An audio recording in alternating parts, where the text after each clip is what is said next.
Welcome to the Ultimate CapCut Video Editing Masterclass. Are you ready to unlock the full potential of your creative expression? This comprehensive CapCut video editing tutorial will guide you to harness the capabilities of CapCut, a free-to-use and versatile video editing platform, no matter your experience level. This course is divided into two sections.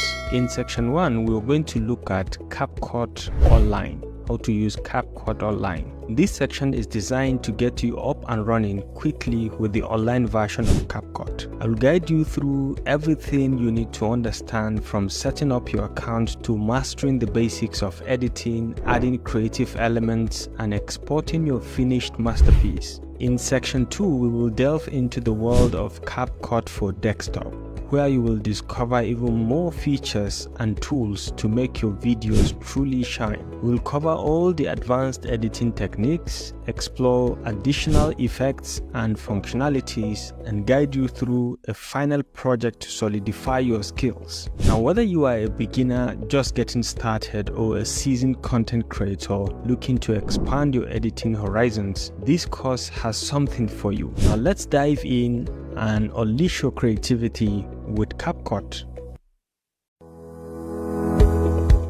So in this class, we're going to learn how to download and install CapCut for your video editing. Okay, so to start with, you can start by coming to your Google account over here by typing your Google at your search bar. So it brings you over to this place. You can just go ahead and search for CapCut.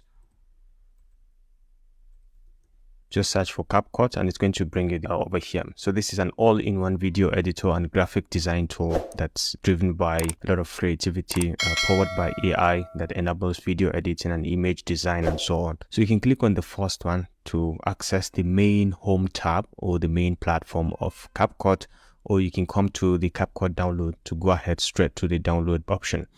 But for this tutorial, we'll just click on the first one to start. And it's going to bring us over here. This is the main home page of CapCut, free all-in-one video editor for everyone to create anything, anywhere. Okay, so you can start off for free. You can sign up for free. You can just sign up and start using it online. So you can go ahead and say edit videos online, or you can download for Mac or for Windows or for Android operating system. You can have it even on the mobile version, but for this tutorial I'm going to focus on how to use it online. But if you want, you can download it. At the end of it all, I will show you how to download and have the desktop version installed on our system, so we can demonstrate how to use it as well. Most of the features are the same, but the online version usually comes in with more features. It's loaded with a lot of features and it's far better than the desktop version. But we'll try both in this case. But to start with, we'll go with the online version. So you can just go ahead and click on Edit Video Online, and it's just going to bring you over to this very platform where you need to log in. Okay, so you have the option to log in with your Google account. If you have a TikTok account, you can use it to log in. If you have a Facebook account, you can go ahead and, or you can continue with a CapCut mobile account, or you can just go ahead and put in your email and then go ahead and sign up. So the sign up is quite easy. I'm going to sign up with one of my Gmail accounts, and so I'll meet you at the other side to take you through the overview of the platform. So until next time, thanks for watching, and I look forward to seeing you in the next class. Alright, so in the last class, we learned about how to download and install the CapCut software. And in this class, we're going to learn about the general overview of the platform. So as I said, we're going to use CapCut Online. So once you log in using any of the means that we've defined in the last class, you'll be welcome to this very platform. And this is the main page of CapCut. After you've logged in, you'll be able to create new content from here, maybe from videos. You can start from a blank canvas, and you could be able to specify the aspect ratio, either a 16:9 or 9:16 or 1:1, depending, and you can vary it as you move on as well. So basically, if you've used Clipchamp, if you've gone through one of my tutorials that I made on Clipchamp, it becomes very easy for you to navigate around and make use of this as well, because they have nearly similar feature. So you have the image options. You can create new image, customize the size for Instagram stories, for Facebook posts, and so on. And you can use their magic tools to convert script to video, auto cut, add script, and then image upscaler. We're going to show how to use some of these in detail. And then over here, again, you can create a video directly, or you can create a new image, just like the way you have the access in Canva. If you've used Canva before, this is something similar. So you'll be able to see how you can create posters and similar things with this. And then you have the auto cut and then script to video as well. The same way you can access them using this. And over here, you'll be able to have access to all the recent videos that you've worked on. The project you've worked on, you'll be able to see them over here, and you can go ahead and edit and so on. And down here you have templates of different types. This is video templates, these are images templates, image templates that you can easily customize to your liking, to what you want, and you can go ahead and make use of them. Then over here as well, you can have recent drafts, whatever work you've started and you've not finished, you'll be able to see the draft over here. Shared history, when you share some history, or when someone share an item with you or invite you to edit a particular video or an image, be able to see the invitation over here. And over here as well, again, we have bunch of templates. This is another way to access them, both in videos and images. You can access over here, and you can search the type of template you are looking out for. These are magic tools that you may be able to use. Later I will show some details about how to use some of them, like removing of image background, video upscaler, image upscaler, and so on. Down here you have your spaces. You can create different spaces. Okay, later we'll see how to do that. And then over here you can just go ahead and click on this to find out about what's new every time with CapCut. You'll be able to see the latest invention in CapCut, the latest addition. This is AI model, color gradient, text to image, and image to text, image to image, transcript based editing, and so on. These are new things that they've invented. So every time you want to see the latest invention in CapCut, you can just go ahead and click on this. Now over here you have the option to play around with your profile. You can create your profile, you can optimize it and put in your details and the language you want to use and so on. And then down here you manage all notifications. Whatever you have, you'll be able to access from here. Now the most important thing is to go back to the start menu, and then for this tutorial we're going to start creating a new video. Okay, so we can just go ahead and say create a new video, and we're going to be landed in this very fresh CapCut page. Okay, and I'm going to take you through the overview of this as well before we go deep into the other features. Now, the first thing you notice is that you have the blank canvas. You can start from a blank canvas again, and you can define the ratio. Is it 16:9, 9:6:16, or 1:1? You can define it right away from here before you even start. So let's say we are going for a 16:9 video. So the canvas is now defined. You can always come back and change it over here. Okay, these are other features, and you can go ahead and customize accordingly. All right. So the first thing I usually do is to create a project. So I can just come over here and can just go ahead and type in the name of my project. So we can call it trial 1, for example, and just hit out, and it's going to be saved on the cloud. Now this is the main canvas. Whatever you dump over here, you'll be able to see the preview. This is the preview canvas. This is where you see everything that you are working with. And down here, this is the timeline where you drag and drop media over here, and whatever editings you do them over here. Okay, all of the editings are going to be the joining, the cutting, the trimming, and so on. You do them over here. And then this is the media bin. The media bin could come from two different aspects. You could have it on the cloud, the media that you've saved on the cloud, and you can do it on a project where you can upload things from your system as well. And then you can have them from your mobile phone or from your record. Okay, so you can record something. You can click and then you can be able to have record, just like the way you have in Camtasia. You can record your entire screen.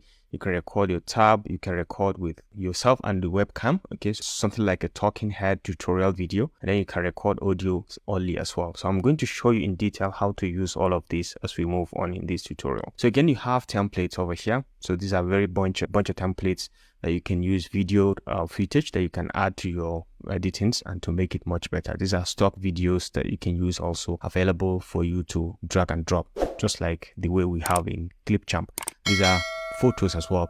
You can use free to use photos. You can just go ahead, and then we have the audios, okay, of different types. You can search for them over here. This is audio, this is music of different types, and these are sound effects that you can use to enhance your work. This is whoosh, and this is the swish, and so on, different types, and this is a click, sound of farts, and so on. And then you can just go ahead and search if you have any specific sound effects that you're looking for. These are text, so we'll deal with text in different forms, how to add text and how to add trending text and customize them accordingly. And then over here we have captions, just like the way we have in Clipchamp. Also we have captions over here. You can generate auto captions or manually generate captions or use the auto lyrics. We'll see how to use some of these in detail as we go on. And then we have transcript. You can be able to edit with the transcript. This is transcript based editing. Instead of you to edit directly the video, you'll be able to edit the text within the video, and it's just like you're editing Microsoft Word and you're editing the video directly.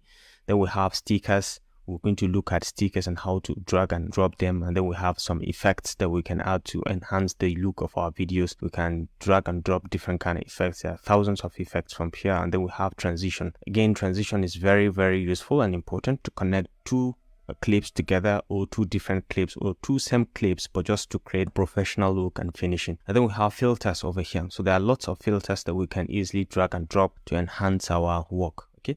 So basically, the most important part is the fact that you can drag and drop any media, okay, and it will be saved either on the computer or on the cloud, okay. So you can just go ahead and drag and drop, and then we have a bunch of other features that we will have access to as we move on. This is the undo and redo button, and this is the sizing of the canvas. You can change or increase or decrease the sizing. As you drag and drop media, we'll see how things are going to change over here. And then once you're done editing, you can switch between the tabs over here. There are other tabs that we are going to learn how to use, like the basics of editing a footage. We can rotate, change sizing, positions, and so on.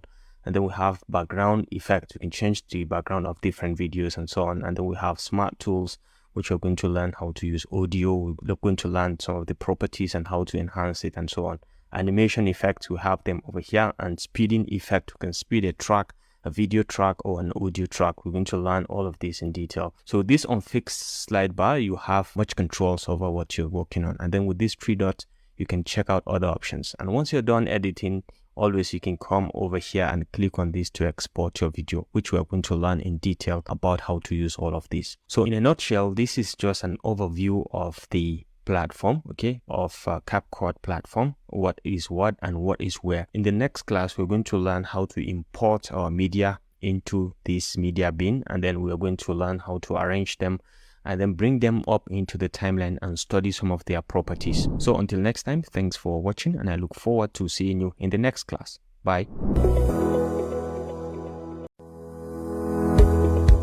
In the last class, we talked about the general overview of the CapCut platform. And in this class, we are going to go in detail into how to import our media into the media bin and see how we can study some of their properties and bring them up into the timeline as well. So to import a media, there are 2 or 3 ways. The first one is we can go ahead and upload directly or project. You just come to the media over here, the media bin, and then you can upload directly from your mobile phone, or you can record also. Basically, we can say the third way of importing a media. So let's say we can import from our system, okay, we can click on upload, and we can upload from the system, from Google Drive, from Dropbox, and then extract an audio if you want to do that. But then let's say we go straight from our system and have some files that I've arranged on my desktop under the CapCut tutorial. We can see them over here. Audios, these are some very basic audios. These are videos, images, and then these are videos as well. So you can easily drag, select all of them, and then go ahead and say import, and it's going to import all of them into the media bin. So you can see they've all been imported. If you want to import more, you can go ahead and say upload as well. You can do that again, or you can just go ahead to that same file. So these are videos, so we can come to CapCut tutorial, and then right now we want to import these audios. So you can select all of them, drag, and just drop them into the timeline, just into the media bin, just like so, and they'll be imported. Okay, so you can see they've been imported as well into our media bin. So same way for the image, you can add the images using the same upload if you want, and you can upload directly. And let's say this time around we're importing an image, so we can just go ahead to CapCut tutorial, and then we can come to images and select all of them, because we are going to use them as we move on into the tutorial. So you can see they've all been imported. Okay, so this is the power of CapCut in importing media. Alternatively, you can import a media directly into the timeline also. Okay, you can import directly into the timeline or into the media canvas. You can click on this to upload a media directly, and you can do that as well from the drive or from Dropbox. All right, so once you upload the media, we can see them over here, all been uploaded. So all you need is just to drag and drop them into the timeline. So let's start with the with this very first one. We can just drag and drop it into the timeline.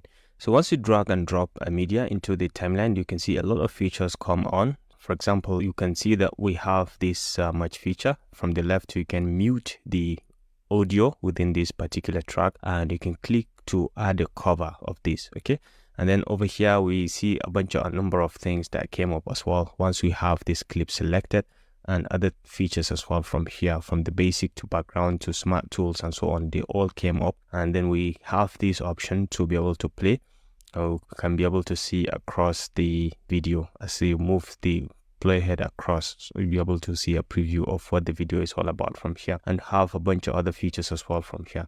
So you can drag and drop as many media as you want into the timeline. Okay, so you can drag this one and just drop it. All right, so you can see we've just dragged and dropped.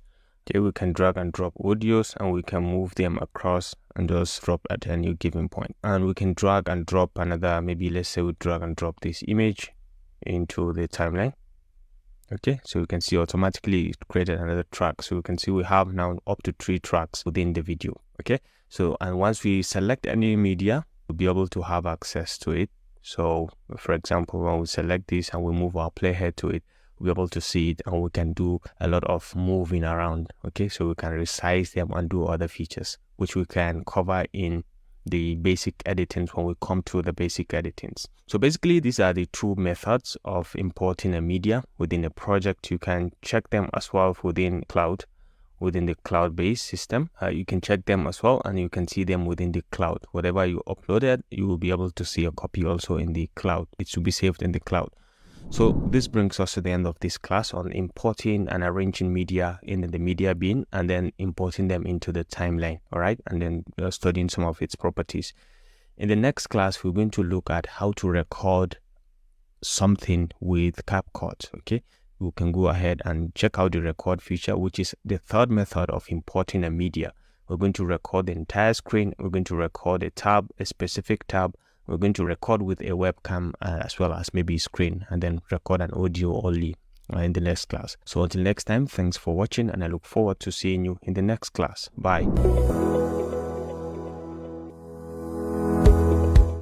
In the last class, we talked about how to bring in media into the media bin and dump them just like so. We've looked at the 2 methods in which you can import a media. You can upload them from the different platforms that we've highlighted, and then we can drag and drop on your own into the media bin, and then you can drag them and drop into the timeline just like we have explained earlier. Now in this class, we're going to look at the 3rd method of bringing in media into the media bin, or into CapCut in general. So that's recording. So to record your screen or your camera, all you need is just to be on the media bin, and if you come over here, you can see record. Once you click on it, you have this much options. You can record the entire screen. If you want to do a tutorial like I'm doing now, you can record your entire screen, and then you can record a specific tab within your browser. You can define a specific tab and record it, and you can record with webcam. You can record the screen and webcam together. That's the option here. And then you can record audio only. If you want to record audio only, then the last option is your go-to.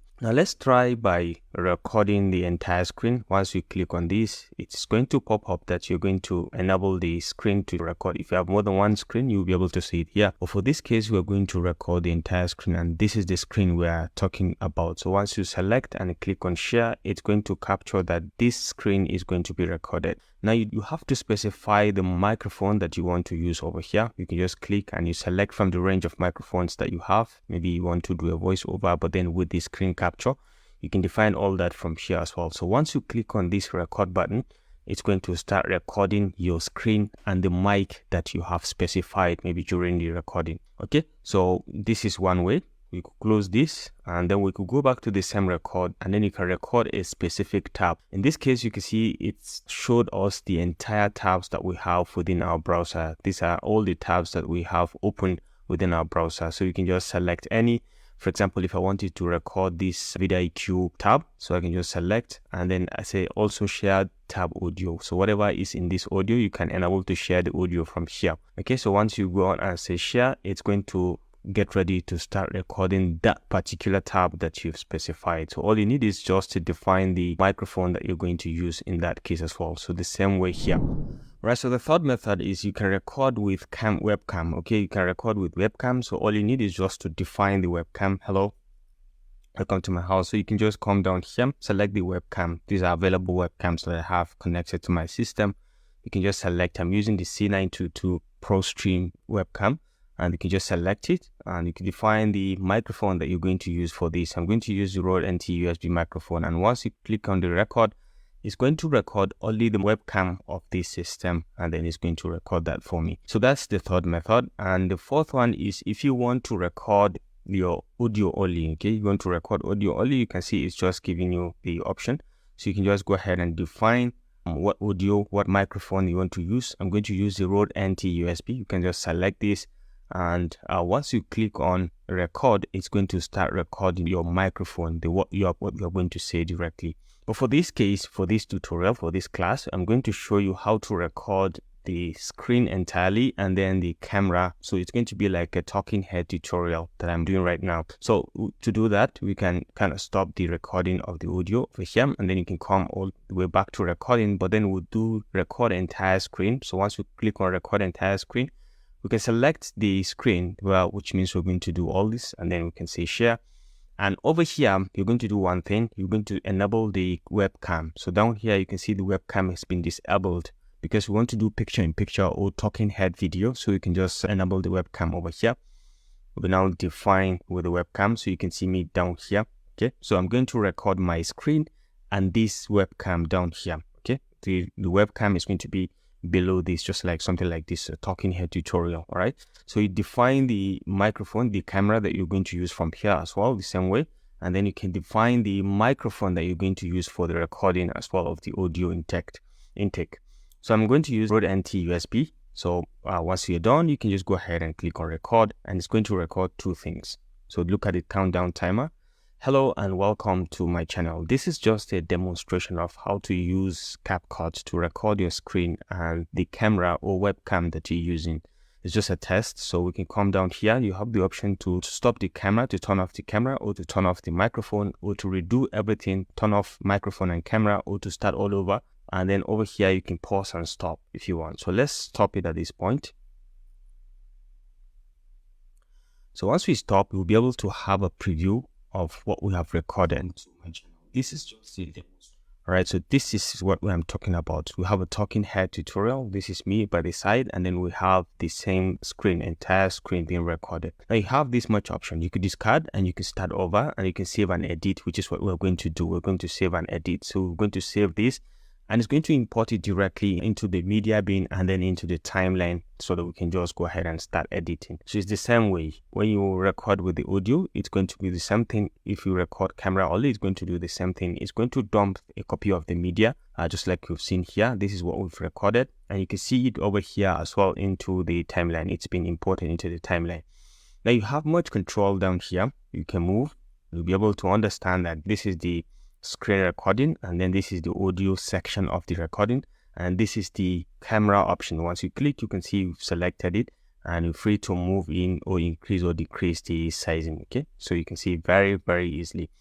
You can just go ahead and size in or change the position of the talking head if you want to any location of your choice, and then you can go ahead and start your basic editing. But then you have to know these are the three components of the media that you've imported: the webcam, the screen recording, and the audio. Okay, so basically this is how to record your screen and camera only, and then maybe a voiceover, which is recording audio only. All right, so this brings us to the end of this class. In the next class, we are going to look at how to do some very basic editings within the CapCut project. Okay, within this particular project, how can we do some cuttings, trimmings, some basic editings or thereabout within the CapCut. Okay, so until next time, thanks for watching, and I look forward to meeting you in the next class. Bye.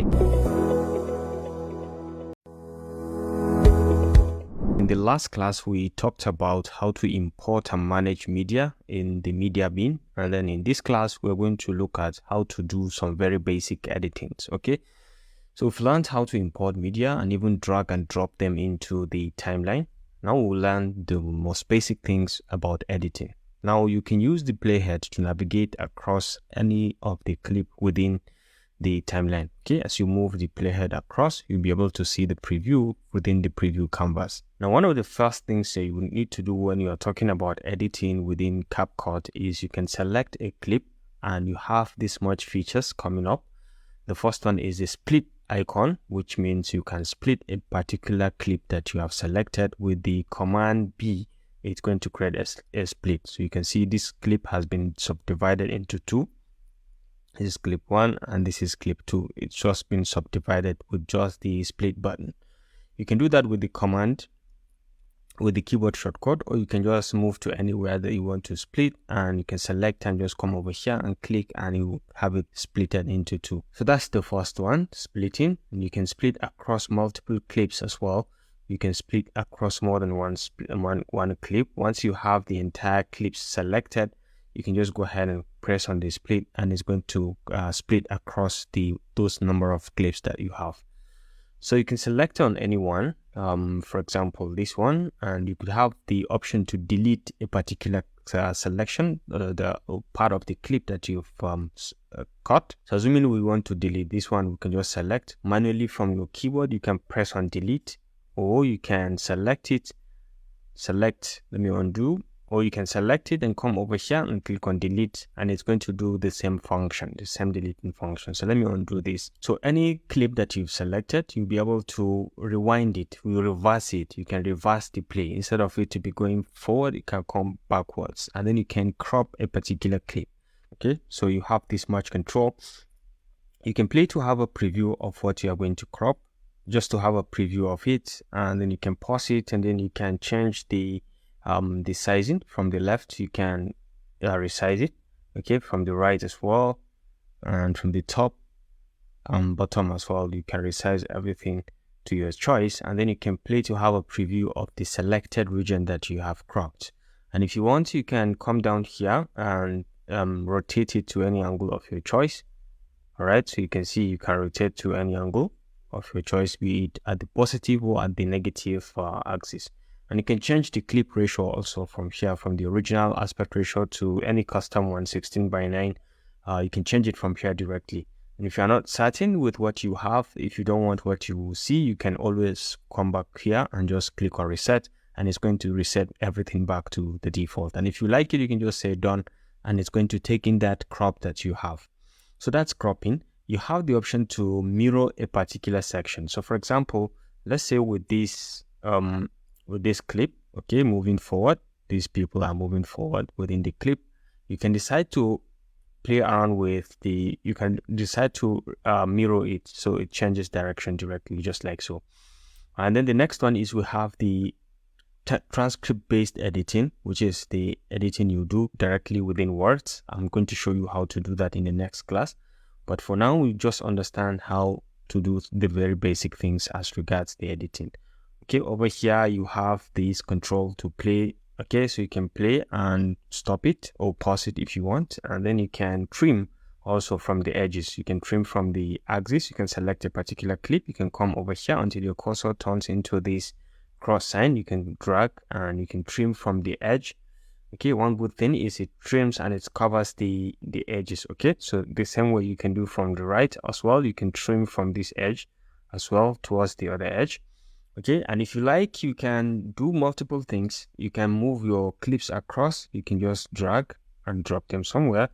Easily you can just move them, rearrange them, and even change the position. Okay, you can change the track layers. You can move the videos within tracks. Now another thing that is very important to note is when you are on a particular clip, you can be able to have access to some of the very basic features like the basic video editing over here. I will show you how to do color adjustments, blending, and so on. But for now, you can deal with the transform. Transform meaning you can increase the sizing, you can scale it up if you are interested, or you can scale it down. Later, I will show you how to add keyframes to when you are scaling up or down. So you can play around with the scaling, and you can play around with the position as well.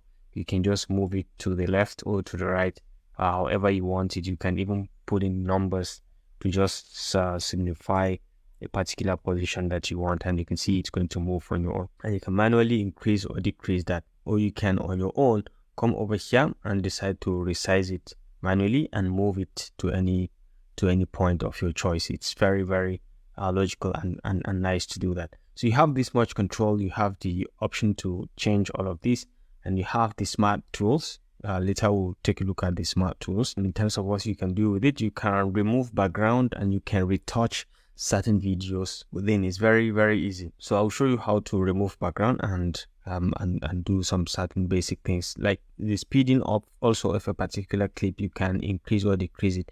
This is the normal speed. You can increase it 1x. It means the normal speed. If you increase it to 2x or thereabouts or 1.9, it's going to increase the speed, and you can see the length of the video has reduced also. So that's because it's faster.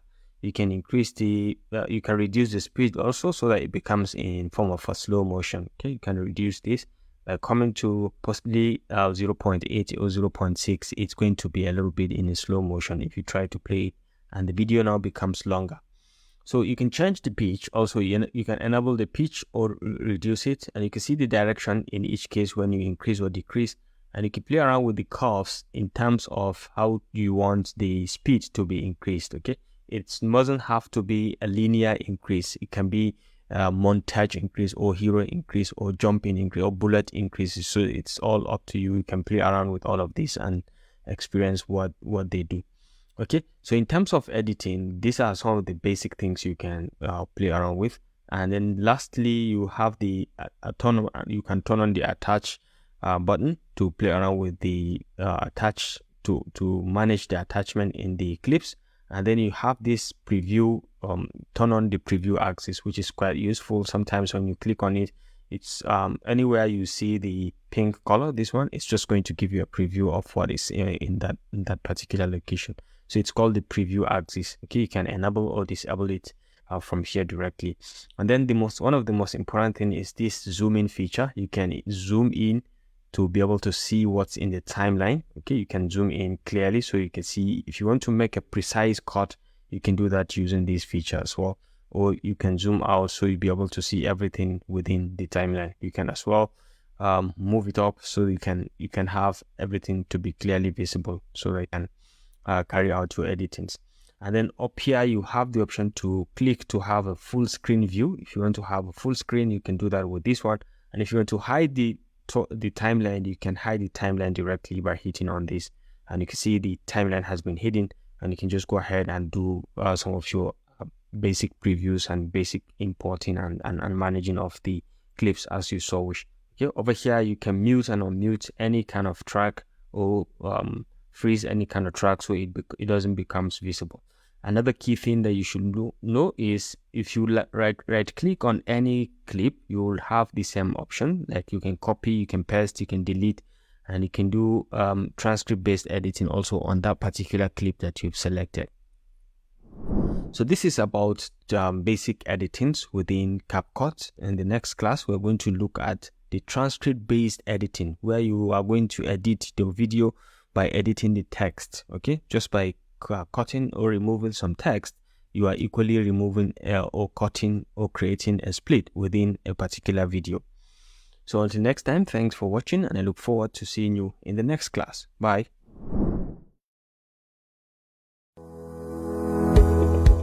In the last class, we talked about basic editing with CapCut, and in this class, we're going to look at transcript-based editing. Okay, this is a new feature that's been introduced by CapCut, so which means to edit your video, you can do it just like the way you edit your Microsoft Word document. So instead of doing all the cutting, joining, and going after precisions, you can go directly and edit your words, and it's going to edit the video directly. So let me show you an example of what I'm trying to say. So let's try to drag this video, this one, into the timeline. Okay, so we just drag and drop it here, and then we can try to move it here. Okay, so let's say we are going to transcribe this video. That's the first thing. So you can select the video and just right click and say do transcript based editing. So once you say transcript based editing, it's going to pop up that you have to select the language that is going to transcribe your video. So this one I'm selecting English because the default is English. You're free to select any other language if you are interested, but for now it's going to be English United States. So let's go ahead and say transcribe, and you can see it's going to transcribe it. So everything is being transcribed over here. When you go through it, the text is perfect I think the AI is doing a fantastic job. So let's try to play it so that we can be able to see the timing and the timeline. Okay, so let's just hear. Calculate grades for your students. Now, when you open your Excel, you have your test, exams, attendance. Now this is perfect. So here's the quickest way to calculate grades. You'll be able to see the location where the mouse is or the preview is, so you can see it colored pink. Okay, so assuming I don't want this beginning of the video, I can just select the entire thing and just right click, or I can just go ahead and say delete. And now that particular section has been deleted, and you can see it closed the gap as well. It's deletes it and closed the gap. So let's hear the beginning. So it's just going to start. Now when you open your Excel, that's when it's going to start. Exams, attendance.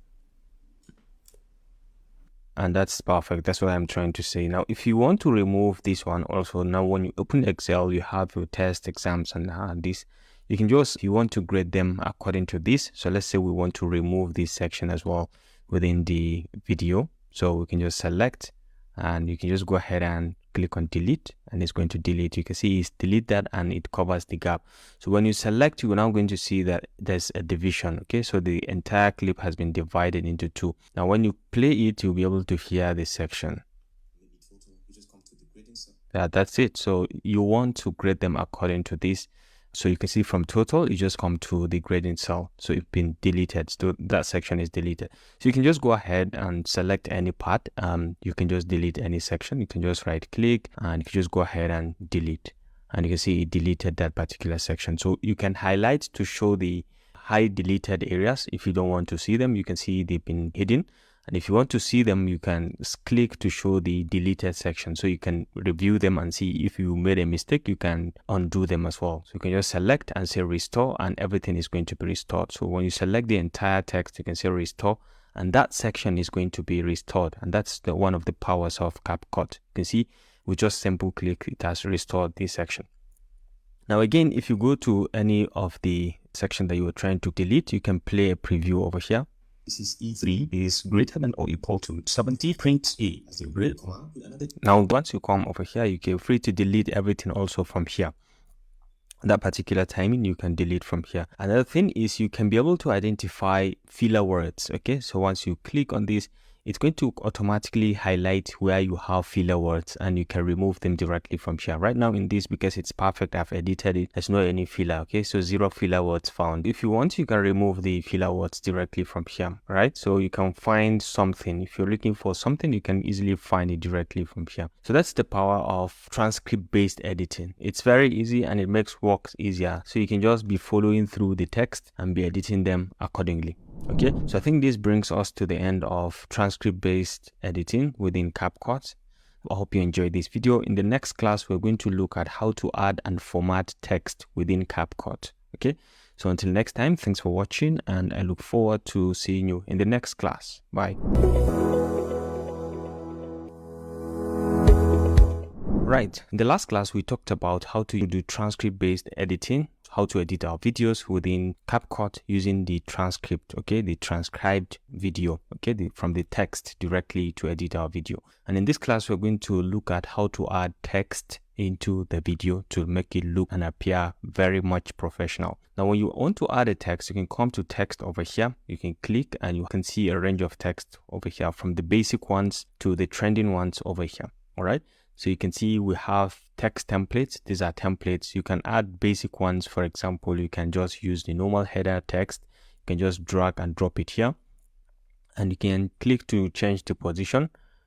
And you can just move, select it, come over to text basic over here. So you can be able to change the styling, the text style. Okay, so add heading. So let's say we select this and say, welcome to my channel, something like that. And the sizing is too big, so let's say we make it to 12. You can see 12 is good. And then if you want, you can add the basic editing features, like you can bold, italize, underline, and you can add different kind of alignments. You can align left, right, and center, and you can even change the case of the text. And over here, you can play around with the line spacing as well. So down here, you have the much options to check on other style features, like the fill features. You can change the color. Right now it's white. You can make it to something like green. if you're interested in green or something like this. I think this is good, so you can select, but this is better. Okay, so let's say something like this, and let's remove the underline, let's remove the italics, and then you can add stroke if you're interested, and then the color of the stroke as well, you can put it with the stroke, and you can vary the sizing of the stroke. Okay, you can reduce or increase the sizing accordingly, but I think something like this is much better. Let's have something like black. Yeah, I think it's kind of cool. So you can add background also. If you want to add background, you can click and then you can add some background to the entire coloration. So depending, you can choose any color as far as it is going to pop out and make the writing looks better. So you can see right now it's much better. And then you can add different kind of shadow. If you want to add shadow, you can select and add shadow, maybe using this color as the shadow, or you can use this one, and you can vary the intensity as well. From here, the blurry nature, you can increase the distance, you can increase or decrease. I think this is good. The angle also, you can vary the angle of the shadow. Okay, so very easy. So this is the most basic, and you can reset everything from here, the whole style. You can reset everything back to normal.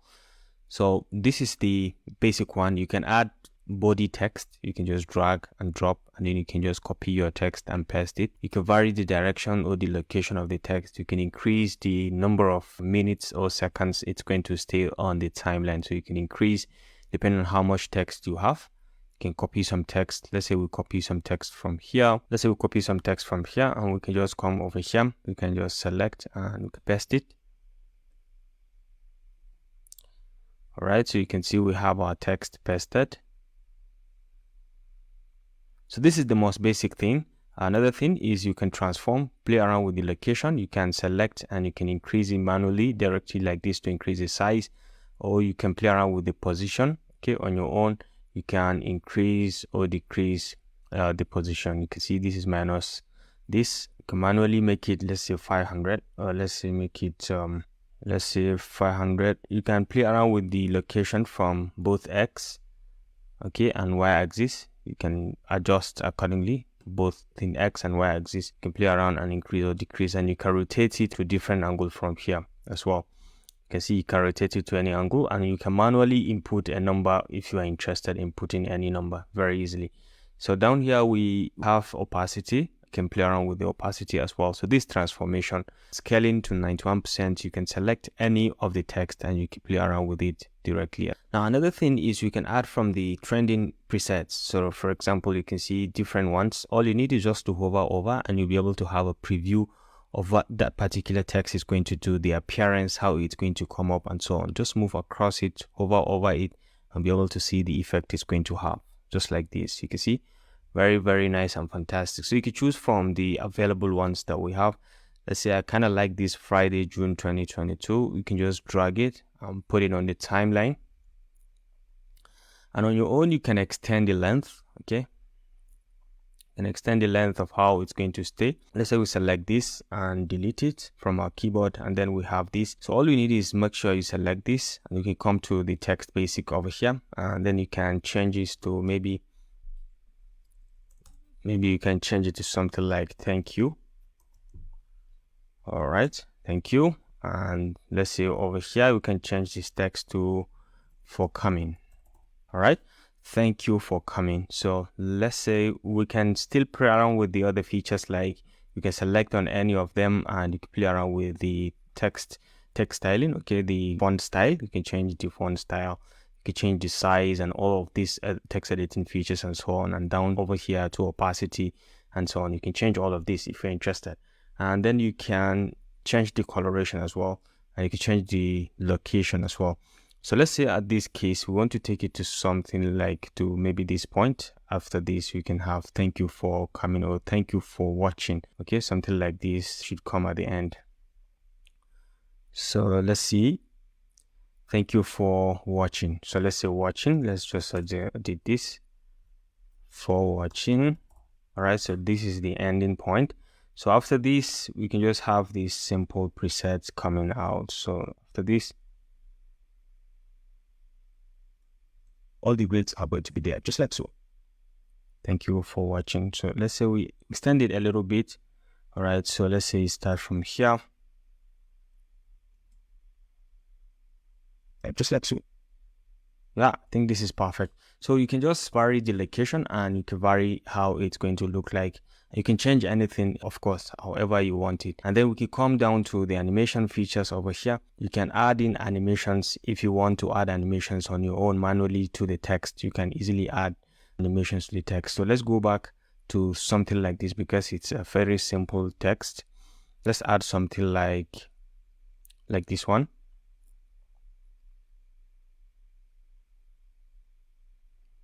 Okay, so because this is a very simple text, let's look at the animation, what can we add. So let's go back, animation, and then we can come over here, the in animation, what do you want it to do? How do you want it to flow in? So let's say we want to add something like this. We select this.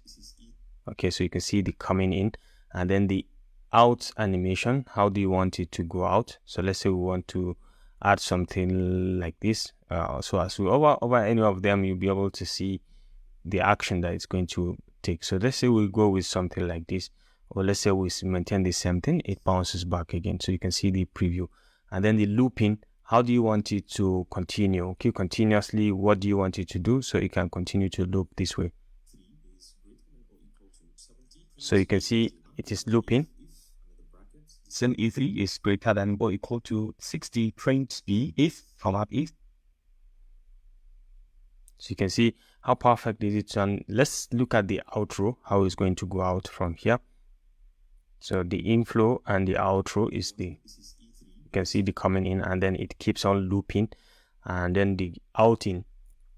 Let's take a look at how it's going to go out. Yeah, that's perfect. So basically what this means is you can select any text and you can play around with the animations. You can add the in, out, and loop animations and so on. And you can play around with the presets as well. There are other presets, templates that you can select and add them as your own text and customize however you want them. Okay, and you have other text effects as well from here. Okay, see a number of text effects that you can add. Very many, and they're very nice depending. If you just drag and drop, it just takes you, it doesn't take you anything. Only drag and drop, and you can customize them to however you want them. Okay, so you can just go ahead and carry out the editing. So you can select the text and come over here to the basics and do the same thing. You can change the text. Okay, you can just select and say welcome, something like that. And you can go ahead and customize it to whatever you want, as we have explained in the general text editing features. Okay, so I hope you enjoyed this video. In the next class, we are going to look at how to add coloration into our footage, okay, and try to see how we can enhance the color of a particular video using the different features that we have within CapCut. So until next time, thanks for watching, and I look forward to seeing you in the next class. Bye. Alright, so in the last class we talked about how to add text and format them within CapCut, and in this class we are going to look at how to add coloration and adjust color within your video clip on CapCut. Okay, so to add video coloration or to edit the coloration in your video, all you need is just to select the footage that you want to use. In my own case, I want to use this video. You can see the color is a bit flat, and you can make it to look a little bit much better and professional. So you can select the clip, okay, and then you can come to the top right over here. So you can see basic. You can click on basic, and you have the option to play around with the color adjustment over here. So you can see color adjustment, basic, HSL, and curves. So you can just click on it, and over here you have three things: basic, HSL, and curves. Over the basic, you have the color, which is when you have the basic color adjustment, and then we have lightness, and down here we have effects that you can change. So you can come over, let's start with the basic color. You can see it's a bit flat, so you can change the saturation. If you want to increase the saturation, you can see when you move right, it becomes more saturated, and you move left, it becomes less saturated, which means it's turning into black and white. So you needed to just touch it a little bit so you can have a little bit of a touch. And then the temperature, you can come down and it becomes colder. Okay, this is colder, and then when you move towards the right, it becomes warmer and everything becomes warm. So let's say we just a little bit of adjustment can give us the best thing we are looking out for. Okay, so then we have hue. I don't really touch hue over here. And then we have brightness. If you want it to be a bit brighter, you can see it just increase the brightness. Don't make it too much like this. Just make it a bit because depending on what you have seen, and sometimes you need to reduce the brightness a little bit. But in our own case, we can just increase it a little bit so that it becomes very clear. And the contrast as well, we just increase a little bit of the contrast. And the other one, the effects, depending on you, if you want to add some sharpness, you can add, okay, just a little. And then you can add some vignette. In some cases, you may need to add vignette, depending on the kind of video you are creating. So vignette is just this look. Okay, so you can see at this moment, I think I don't need a vignette, but if you want, you can add a little so that it just pops up a little bit.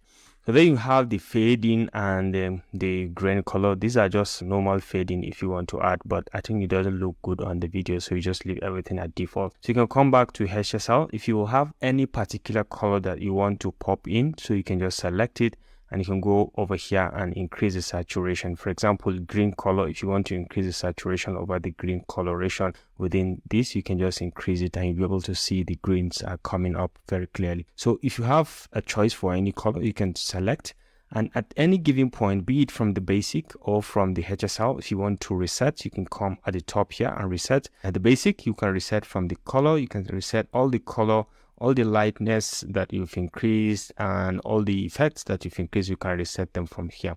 And then next we have the curves. From the curves, you can change from the presets. We have a number of presets that you can use.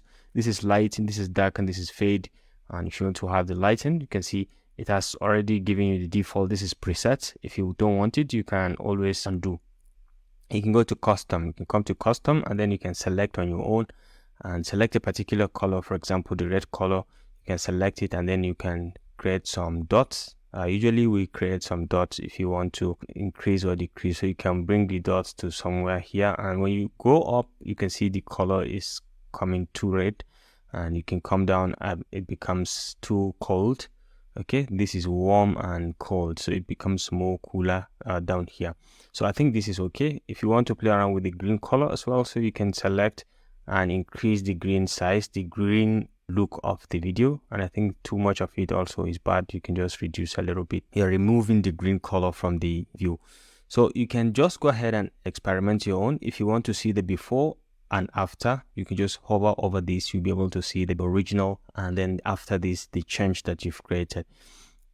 And this color picker, if you want to pick on any color, you can easily use this and pick on any color to play around with the RGB curves. Okay, and you can reset from here as well. So it's very easy to kind of play around with the color adjustments and increase or decrease, and then try to see how you can enhance the overall look of the video. Okay, but in basic, in detail, in a nutshell, this is how to add in color to your video, and then maybe play around with some of those properties. So just go ahead and give it a try and see how and what you can touch to see how you can improve or enhance your video. And let's see how it's going to look, because it's something that you must learn by doing. Okay, so I hope you enjoyed this video. Thanks for watching. In the next class, we're going to look at how to add transitions into our video clips, maybe within the same video clips or within different video clips. How do we transit from this video, for example, into this tourist video? Okay, for example, the transition, how do we add them to look much more better and professional? So until next time, thanks for watching, and I look forward to seeing you in the next class. Bye. Alright, so in the last class, we talked about how to add coloration, basic coloration to your footage, and do some very basic editings in terms of color, how to add and manage coloration within the video footage in CapCut. And in this class, we're going to look at how to add transitions. Now, transitions are very powerful when it comes to addition or connecting two clips that are the same or different, just to showcase how the transiting is going to be. So to add transitions, all you need is just to come to the bottom left over here. You can see transitions down here. So you can just click and you'll be able to see a number of transitions. There are different types. You have overlays, we have camera type, and each one you just be able to see, even without hovering over it, you'll be able to see the effect it's going to have on your clip. Okay, so you can see camera, there are different types. You can see this one, the rotating one. I kind of like rotating one. So all you need is just to drag and drop it at the junction in between the two clips that you want to put, just like this one. All right, so and you can preview a particular transition.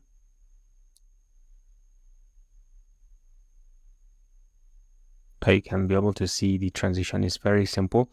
And when you click on any transition, you have the basic property of that particular transition. So you can click on this and you have the option to increase the duration of the transition. The default is 0.5 seconds and you can increase accordingly, and you'll be able to see it increase from here. And manually you can click on the other side and try to reduce the duration or extend it accordingly. And I think I'd rather keep it at 0.5, the default one, which is a default, and I think it's quite nice. So you can see there are different transitions. You can add transition of different types. All right, so let's close on this and you can check on different types, different kind of transitions. You have other ones like the blur effect. Okay, you can see basic effects. I kind of like the basic ones because they are so direct and you are used to them. For example, this up one, you can drag and replace the existing one, or you can put it in between this movement between these beach people to this tourist. So you'll be able to just have a preview. So let's play it to see how it's going to be.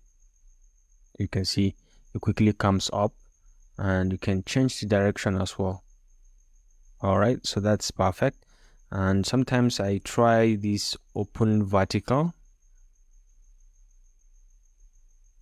All right, and the same way you can extend or reduce the length of the transition in each case. You can see that's fantastic and nice. So you can just choose, go ahead and give it a try and see which one of the transitions you can use on your own, and you can just select and play around with the properties. All right, so you can add many transitions. You can see them from overlay to camera, different types. You can see them camera, and you have blur effect, and each one, again, like we said, we don't even have to hover over it to be able to see the effect is going to have. Like this slide one, I kind of like it, so you can just drag and drop it here. And you can see the properties. I think 0.5 is okay, but you can still see the preview. But let's try to play it one more time. I think you can see it, that's perfect. So that's how to kind of add, and you can select anywhere and just come to basic and play around with the duration of that particular transition. So there are lots of them. You can see light effect, and you can see glitch in cases if you are interested in glitch. Sometimes you see them on different kind of videos. You can see slides of different types, and these are very basic as well if you want to try them. Okay, so sometimes this open one is good. You can just drag and drop it. Let's see the preview. Yeah, that's perfect and fantastic. Let's play it one more time. You can see, so they have a different one. We have split, and then down here we have mask transition and so many more.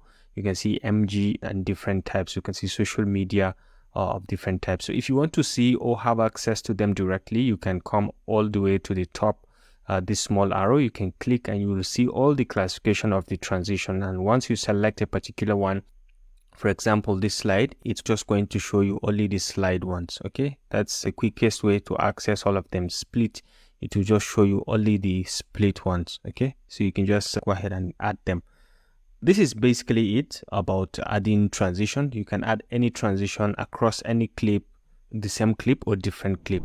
I hope you enjoyed this video. In the next class, we are going to look at how to add music and format it, and even add sound effects. Okay, so that you can beautify your video to make it much more better and professional. So I hope you enjoyed the video. Thanks for watching, and I look forward to seeing you in the next class. Bye.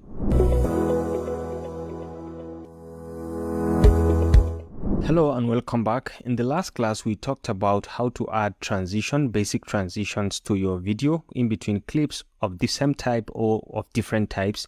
And in this class, we're going to look at how to add music and sound effects to make our video look much more better and professional.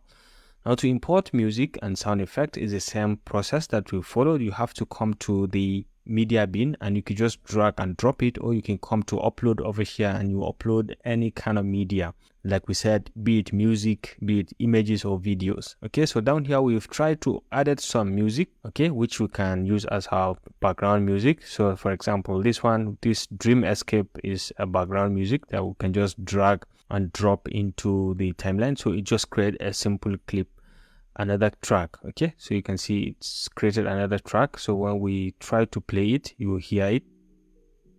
So this is the background music and it's a bit loud, so you can select it and you will have the basic properties of this particular music that we just imported. So you can click on the basic and you can play around with the volume. You can increase or decrease the volume level from here. You can bring it down and then you play to have a preview. I think this is too quiet, so you can increase it a little bit.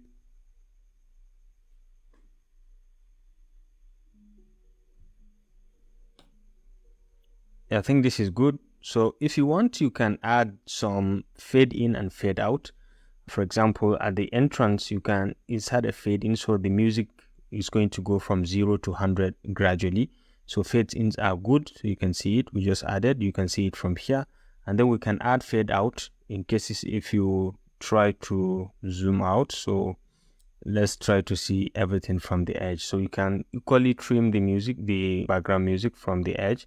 Also, just like the way you do on the normal video, you can trim it to any point, or you can select and then you can bring the playhead to that particular location where you want it to end, and you can split it and delete the other section. Okay, so you can delete, and then let's say we want to add a fade out at this moment, so you can just come over here and just add a fade out, and once you release, you will be able to see a fade out coming up.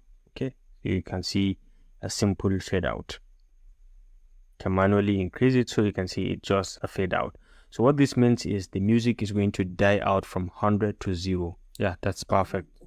So it just dies out from 100 to 0. Okay, so that's adding fade out. So the same way we edit videos is the same way we can edit audio as well. We can create cuts at any given point and we can delete any section. We can trim from the edges, both edges. If you are interested in trimming, you can trim from both edges and you can move them across the tracks. Okay, and then down here you have other features, other controls, but let's say noise reduction and beat detection. You can add all this, but then this is just a background music. If you want to add noise reduction, you have to add a clip that has some noise, like this one. Let's say we have this one, we can drag and drop it here. Let's try to hear it. Come to my channel. This is just a demonstration. All right, so this is a good one. So it's a audio recording that we've just recorded within this clip champ. So you can select it and you can play around with the features. If you want to increase the volume, you can increase the volume. And if you want to add in the fade out and fade in, which you don't need at this moment because this is a normal audio recorded, and then you can add in noise reduction, which is very good. So it just skips the noise. Use CapCut to record your screen and the camera or webcam. Yeah, that's perfect. So it just helps you to eliminate the noises within this particular recording. And then you can enable beat detection if you are interested. But at this moment, I don't touch this. So this is very basic. It's just to play around with the music. Again, another feature is the voice changer, still on the audio management. You can change your voice to any style from here. You can see there are different styles. You can use chipmunk. Come to my channel. This is just a demonstration of how to use CapCut to record your screen. Yeah, this is chipmunk. This is chipmunk. Come to my channel. This is just a demonstration. And this to my channel. This is just a demonstration of how to use CapCut to record your screen. All right, so this is just basically how to change your voice within here, and if you want, you can remove everything and go back to normal, which is what I'm going to do. And then you can speed up the clip. Okay, you can speed it up. This is 1x, you can make it 2x, and you'll be able to see the length of the audio is reducing, and when I try to play it now, it's just going to be faster. Okay, so the duration is going to reduce, and then you can enable the pitch also. Well, at any given point, you can always press on this to go back to the default. So these are very basic controls in terms of audio. You can import your own audio, or you can record your own audio within the CapCut like we've shown. You can use even this feature to record an audio. And then additionally, you have a stock audio that is inbuilt within CapCut. I think some of them are copyright free. You can easily add them. So once you navigate around and you check out the audios that they have, and if you select, if you have any that you like specifically, you can just select. You can come over here to this plus sign and add it into the timeline, and it's just going to be added just like so. It will be added, downloaded, and added into your timeline from where the playhead is. So you can check around and see different ones. You can play to have a preview. I think that's nice. So you can just go ahead and check out, and you can change the arrangement over here. There are different ones. You can just check preview and here, and you can try to add to favorites. If you want to add to favorites, you can just click on this and it's going to be added to you, the list of your favorite music that you can use. Okay, and then we have sound effects. Sound effects are always good when you want to create transitions or when you want to create emphasis within a particular video clip.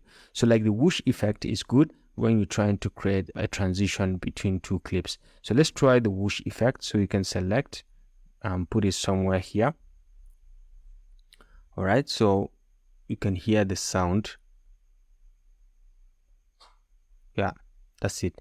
Very fast, and it just indicates that there's a transition, so it keeps your attention open. So if you want, you can move this so you'll be able to see it clearly, and you can click on that particular sound effect and you'll be able to check out the properties also from here. You can play around with the properties.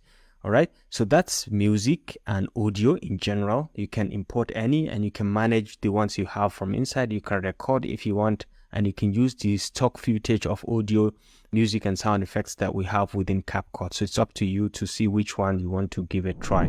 Okay, so I think this concludes the tutorial on how to insert or add audio to your clips and make some very basic editings within CapCut.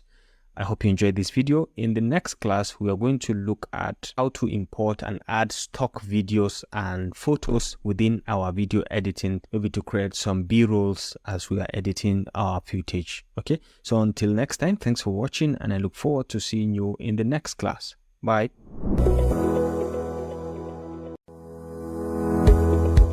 Hello and welcome back. In the last class, we talked about how to add music and sound effects. And in this class, we are going to look at how to add stock videos and photos. Okay, something like create a B-roll within editing process.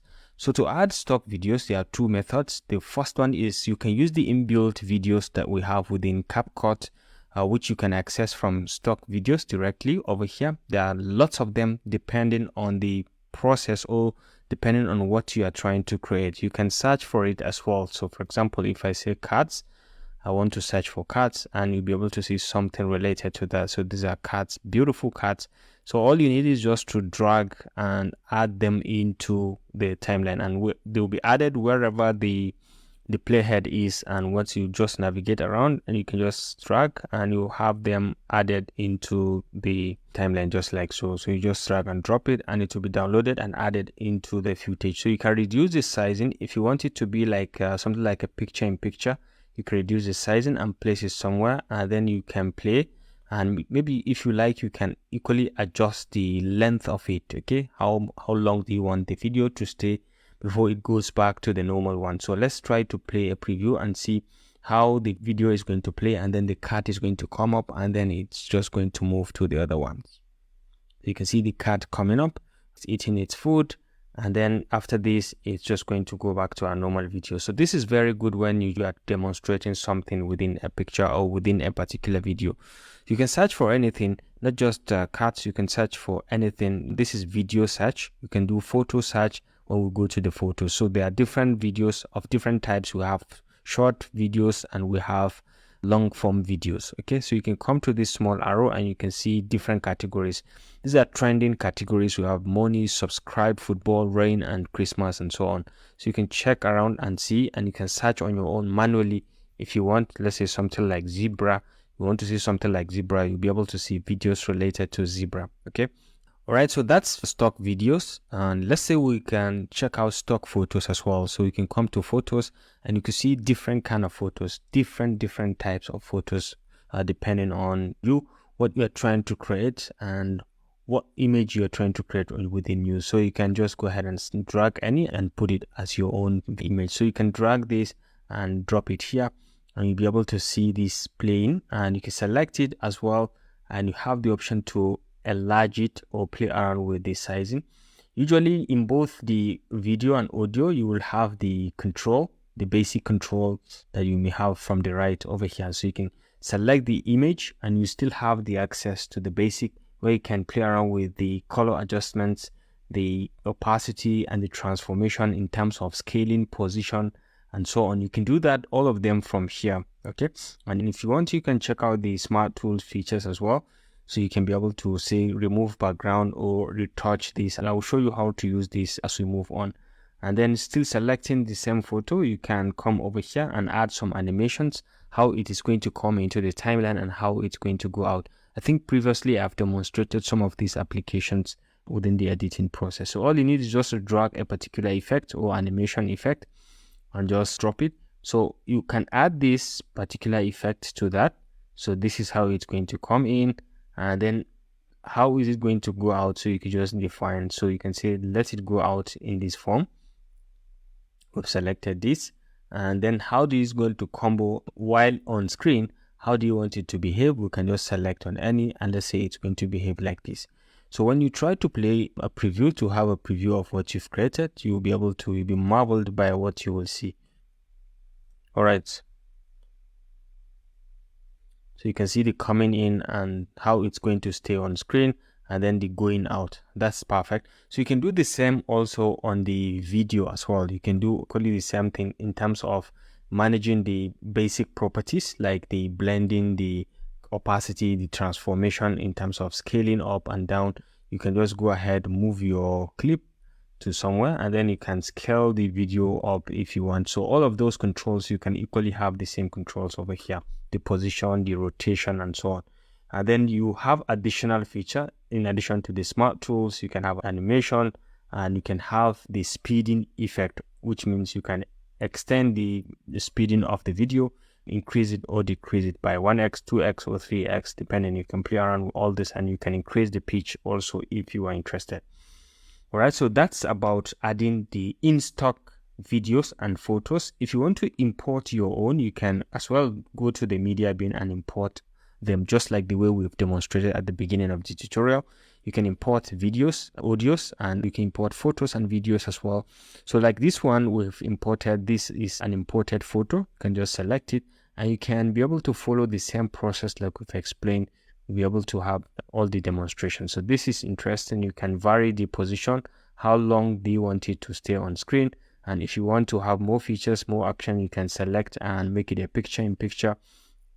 You can drag and position it, and once selected, you have the same properties by the side. Also, you can add animations, smart tools, and the basic editing tools features that we've explained. So you can do the same thing with the videos. You can drag and drop this cut, and you can drop it, and you can do more by just selecting. You can select it, and you have equal controls from here, and you can play around with the sizing also from the edges, just like so. So you'll be able to have it in form of picture in picture. Okay, so it's all boils down to you, what you're trying to create, what you want to use it for. So you can import the photos and video footage, or you can use the existing one within CapCut. Okay, I think this concludes the tutorial on how to add b-rolls or stock videos and photos within CapCut. I hope you enjoyed this video.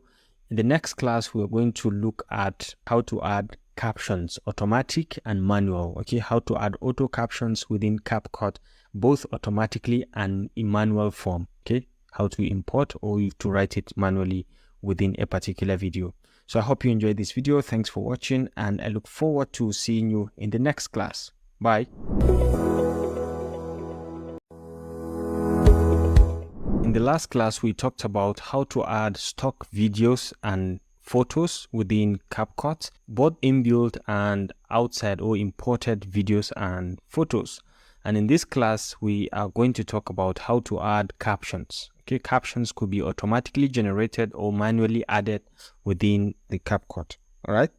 So to generate a captions within your video, all you need is just to make sure you select the audio section or the track that you're trying to generate the captions on.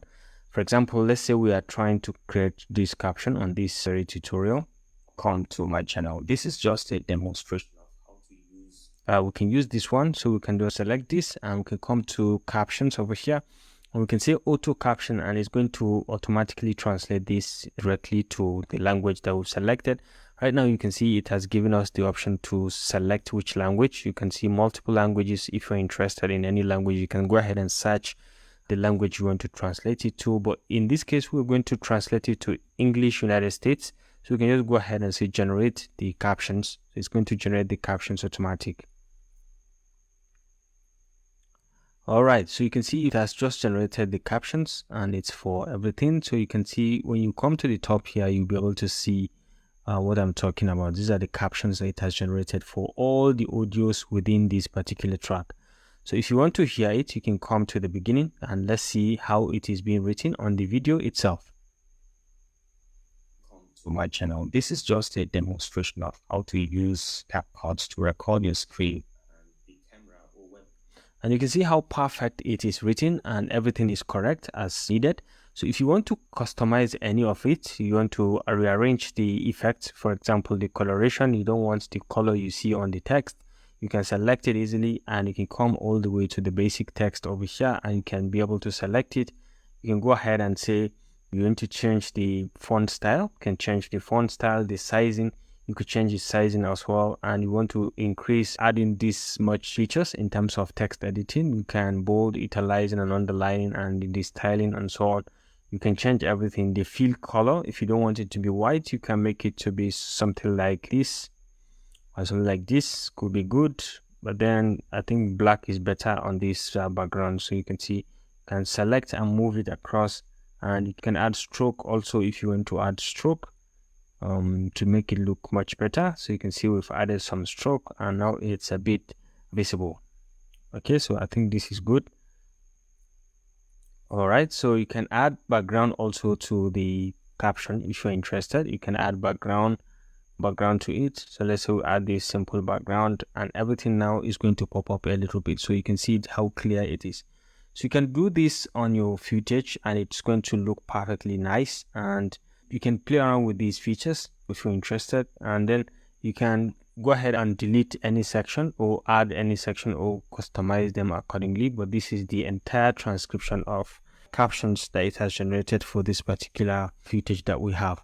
So again, there are two methods. Like I said, the automatic, this is the auto caption. If you want to do the manual one, you can just still come back to the caption and you can come to manually generated. So you can come all the way here. This is the default. You can click on default. Now you could try to listen to some part of it. Let's say we delete the auto captions generated on this. So you can select and delete all of them. Select this one and delete also, so you can generate your own. So by coming back here, we can select the auto and the manual generated. So you can start by writing. So the default is 3 seconds. You can add the seconds if you're interested. So you can play around. So let's say welcome to my channel over here. You can just go ahead. All right, so welcome to my channel. So you can see it written over here. So you can go ahead and come down here, hover over it, and you can see you can add another transcription. So come down to default. So now it's going to be from 0.03 to 0.06. So you can say this is just what is it saying? So you can just play and hear. How to use CapCut to record your screen. Okay, so this is just how to use CapCut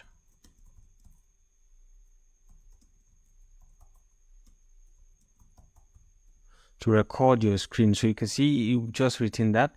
So you can go to the next one. You can come hover over this and you can just add another one, and it's going to go from now 0.06 to 0.09. You can see it's just 3 seconds added. So you can play to hear the preview.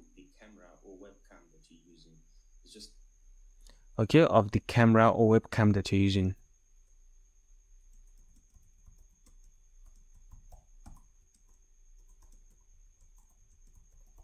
Okay, so this is basically it. So you can again play around with the features like the text editing features. You can still select and come back over here and edit all of them to your test.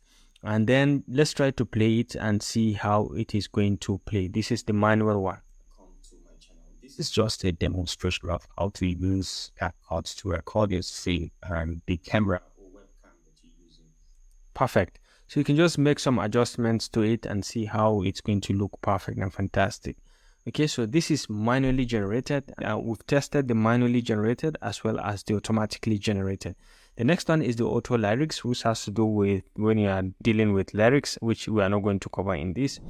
So basically, this is it. This is how to generate auto captions and manual captions within CapCut. I hope you enjoyed this video. In the next class, we're going to look at how to add stickers and effects into our video. Okay, there are different kind of stickers that we can add to make the video look very, very nice and professional. So how do we add them and how do we adjust their properties to make the video look much more professional? That's what we're going to cover in the next class. So thanks for watching. Until next time, I look forward to seeing you in the next class. Bye. So in the last class, we talked about how to add captions, okay, auto-generated captions and manually generated captions, the one that you can write on your own to follow through the clip and then add them. And in this class, we're going to look at how to add stickers, effects, and filters, okay, to enhance the looks of your video. Now to add stickers, all you need is to come down here. You can see stickers down here. You can just click and you can see the range of them.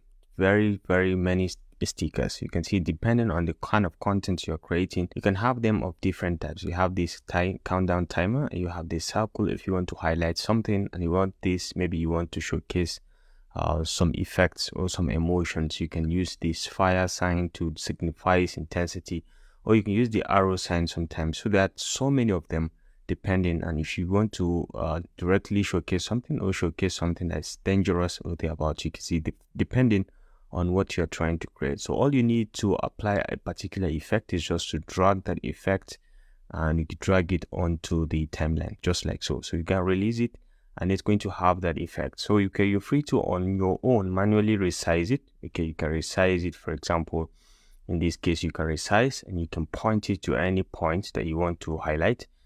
And you have this much control. For example, when you play, you'll be able to see the effect it's going to have on your video, maybe highlighting or showcasing this particular person. Now, when you select a given sticker, you have this much effect, this much features to play around with. This is the animations at the in, how do you want it to come in, and then during or at the out, how do you want it to go out, and then the looping part is how do you want it to loop out. So for example, let's say at the in, we selected something like this to spin in, and you can see the sample, and then at the out, I wanted it to equally maybe slide left, and you can see it just slides left. And in the looping, you could select something like it just get busy. Maybe it should be swinging like this. You can see. So very easy. You can do that. And you can vary the motion duration of in and out as you so wish from here. This one is 0.5 seconds. You can increase it to 1 minute or thereabout, or 1 second or thereabout. You can just play around with them. And then the looping duration as well, you can change it from here. So that's one of the powers of stickers. You can add any, and you can check out the basics from here where you have options to use the transform feature like the scaling. You can manually automatically scale it from here to increase the sizing on your own. Okay, you can see we've just increased the sizing. You can make it to any size. You can manually move it if you're interested, and you can play around with the position as well, manually or automatically. And then the rotation over here, you can increase the rotation however you want it to, which angle do you want to showcase, and manually you can do that also from here. You can click and rotate it to any angle. So this an arrow, you can put in anything. For example, you could drag this emoji and just drop it, signifying laughter or crying, as the case may be. Yeah. So you can resize it, right? Resize it and position it somewhere. And then you can extend how long you want it to be on the screen as well. So you can define the length of how much length do you want it to stay on screen before moving to the next clip. Okay, before transiting to the next clip. So that's the power, and it equally has the same features like the animation and basics. You can just go ahead and play around with them. Now, one thing you should know is that if you like any sticker, you can favorite it from here. So once you add it to the favorite, as soon as you come to stickers, you'll be able to see all your favorites down here. These are trending ones. You can see them. There are so many, all right? So many of them. So it's all boils down to you. You can just go ahead and try any one of them. So that's stickers. Let's try effects as well. So effects are very many. You can see them. you can have the zoom in effect, or you can have this dance effect. I like this bomb effect sometimes, so you can just drag and drop it. So let's try this bomb effect, and you can just drag and drop it here. And let's see how it's going to have that bomb effect on our beach. Okay, so let's move back a little bit and just try. You can see it's so powerful and very, very nice. You can extend how long the bomb effect should also stay on the screen as well by just elongating from the edges, just like so, right? So you can reposition it. And again, whenever you select a particular effect, you can have this much effect, this much features, the basic feature. You can adjust the atmosphere, how do you want it, and then you can adjust the speed of the bombing effect. Okay, so let's play it one more time so you can see what I'm talking about. Yeah, you can see, very powerful and nice. So depending on you, how you want it, how you want to what kind of effects you want to add, you can see so many of them. There's so many effects depending. You can just check around. There's this opening and closing. Sometimes they are very powerful. So for example, let's say we want to have, let's select a very fantastic closing. For example, this one, I often see it on some videos. This one, we can just drag this, a closing. Let's add an opening to this as well. So let's say we have this. Okay, let's say we have this. Or let's say we have this. So you can just drag and drop it here. All right, so let's say we drag and drop it there, and then let's play it to have a preview. So you can see when you play your video, it's going to start something like this, and that's very, very powerful. And when it is closing, you take a look at the closing part. It's going to close something like this. Yeah, that's very nice. So that's the power of it. And then when you select on this, also you have the same effect. You can adjust the effect, okay, and maybe reset and so on. So in any case, you can just go ahead and try. These are lenses and these are nightclub effects and so on. So you can check them. There are very, very many, and you can start any of them as well. So that's effects. The last one is the filters. Filters are equally very, very nice in cases if you don't want to keep tampering with your coloration, or you're not good with the coloration, you can come over and use any of the filters. These are presets that you can just easily use, drag and drop to your video, and it's going to change everything. Okay, so you can see them of different types. So depending on your choice, you can just keep trying. If you find one that works best for you, then you can just go ahead and start using it. For example, this one, we can just drag it and drop it, and we can say this is going to cut across this our video footage. For example, you could drag it to the end. We could drag this also to the end, and sometimes you could be able to arrange. You can see the effect. Okay, so it has just turned everything, the coloration, but I think this is too harsh. You can vary the intensity from here. You can select, and you can just a little bit reduce the intensity, and you can see it is reducing the intensity. I think this is nice. So depending, you can select anyone that you feel like you can beautify your work. Okay, depending on what you are creating, you can just easily drag and drop and play around with the effect or intensity of it. So let's try one more. Let's say we go down here. I kind of like this this one, so we can just drag and drop it, right? And then we can just move this a little bit to extend the length. Okay, so we can just play. Let's see. So you can see it just give us that cold nature, but you can just go ahead and reduce the intensity as well from here, so you can have it a little bit better. So I think this is okay. So it's all boils down to you. Go ahead and give it a try and see how much of the filters you can add to make your videos stand out. These are night scenes, and these are sceneries if you have any. Okay, depending. So for example, in this one that we have a beach, you can come over here and you can add this same effect. For example, when we remove this, we can add this beach effect. You can see this pool effect. Okay, so you can just drag and drop it here, and if you like it, you can extend it across. And you can see even from the dropping, it changed everything. The view is now much more pop-up, and it's very, very beautiful. You can see very, very beautiful. So you can play around with the intensity of it as well with the same effect. Okay, select it, and you come over here and you can reduce the intensity. But I think this is kind of nice. It pops out everything and it's very clear. So I think that does it for this tutorial, this class on how to add stickers, effects, and filters. Okay, And the next class, we're going to look at how to add keyframes to our video to make it sound to look much better. You can specify a given section or a given part of a clip that you want to add that particular effect. Until next time, thanks for watching, and I look forward to meeting you in the next class. Bye. Hello and welcome back. In the last class, we talked about how to add stickers, effects, and filters to our video footage. And in this class, we're going to look at how to add keyframes. Okay, keyframes can be added to position, to scaling, and so on. So it all boils down to you, how you want to apply it. Okay, you can use it to showcase a particular scene or a particular point within a particular video. Okay, so to add keyframes, all you need is, maybe let's start with something simple. Maybe you can add a sticker, for example, and let's say we select any sticker. Let's start with something like this. All right, let's carry this butterfly, and we can just paste it here, for example, and we'll just extend the length of how it's going to stay on our video. So let's say it starts from here, and I want it to fly up to this top over here. Okay, and so we can start over here. Once we select the sticker, we can see this much effect. So we can come to the basic. So we want to put in the keyframes on scaling. Okay, I want to put in on scaling and position as well. Okay, and rotation, if there's any rotation. So let's say we have these three. So we shift a little bit, and I want the butterfly to fly to this point. So I want it to maybe fly up to this point. And then from here, I want to change axis. So let's say it rotates a little bit.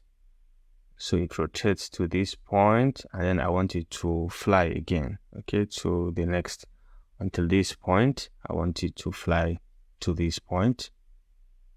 Then from here, you can see the keyframes is dropping on each angle. If you extend this, that's when you see it very, very clearly. Let's zoom out a little bit, so you'll be able to see the keyframes. You can see them coming up. So let's say at this point, I want it to stay here, then change direction. I want it to change direction and maybe fly to this point. All right. And then from here, I want it to fly back here. All right. And then from here, I want it to change direction. At this point, I want it to fly back. I want it to just rotate to face like this. Okay, so you can see we have different keyframes. Okay, so when we want to play this, you'll be able to see the effect of what we have created. So let's close on this, and let's try to play a preview from the beginning to see what we have just added. We have added a number of keyframes. So let's zoom out a little bit so you'll be able to see what I'm talking about. All right, so let's play it. You can see, all right, you can see it flies to this point, then to this point, and then it flies up to this point. Then I want it to come down to this point, and then it change direction. So it's change or rotate. Okay, so you can see that's very powerful. So that's one way to add a keyframe. On its own, the butterfly is supposed to stay in one place, but because we added keyframes, that's why it's able to move across to different locations. So let me show you how to add keyframes in a much better way. For example, I want to showcase my face. I want to just zoom to my face very clearly. So you can just select this particular frame, this clip, and then from here, I want to add a frame. I want to come to basic, and then maybe I want to add, I don't want to add anything with opacity. I want to add scaling and position. Okay, scaling and position. So I want to scale and position. So this is the first place. So we move a little bit to this point. You can see the keyframe here. So if you move to this point, what I want to happen at this point is I want to showcase my face. I want it to zoom to my face. So what I will do is I will make sure this is selected. I will now zoom it. Okay, I will now zoom up, and then I will now manually on my own just move it until I show my face over here. okay, because I want to show clearly my face. All right. So from this moment, I want it to remain like this to keep showing my face up to this point.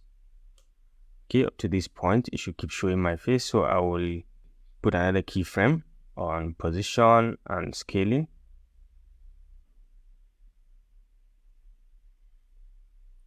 Okay, then from here, I want it to go back to where it was before.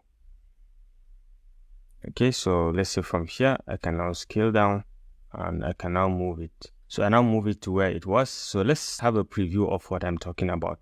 So let's move the playhead up to this point. So from this point, it's going to zoom to my face, and then it stay on zooming to my face, and then it will zoom out. You can see this in many tutorial videos, talking head videos. So let's try it. So you can see the zooming in and then the zooming out.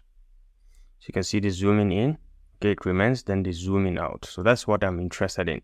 So that's the power of keyframes. And if you like, you can move them across. You can extend their length. You can drag and move them across. Okay, very easily. You can drag and move them to extend or reduce the length as you so wish. So that's basically how to add keyframes, and you can add them on any clip to signify something, to show emphasis on transformation, maybe scaling or position as you so wish. Okay, so I think this does it for this tutorial on how to add keyframes to your videos. Okay, in the next class, we are going to look at how to remove background of image and videos within CapCut. Okay, so until next time, thanks for watching, and I look forward to seeing you in the next class. Bye.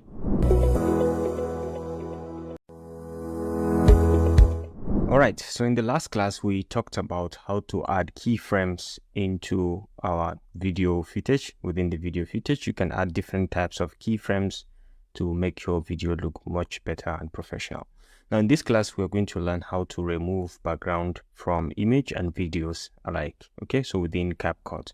So let's select a particular video, a particular image. Let's start with an image. For example, this very image, we can select it. We can kind of zoom it out, increase the sizing. So we want to remove everything in the background of this boy. So we want to remove the background.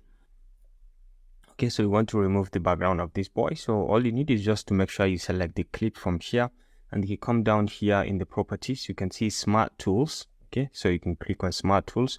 So this is auto removal. This is going to remove the backgrounds automatically. Whatever is behind this boy, it's going to be removed directly. So we can select, and enabling it alone is going to work on it, and you can see it perfectly remove the background. Nothing in the background again. You can see it's very free, and it has done a good job because you can right now scale it down and position it anywhere, and it's going to appear as if this boy is part of the beach, guys. Okay, so you can make him a bit smaller if you want, so that he can pick a position, and you can see now this boy is in this beach, or you can move it to somewhere here, maybe he's watching.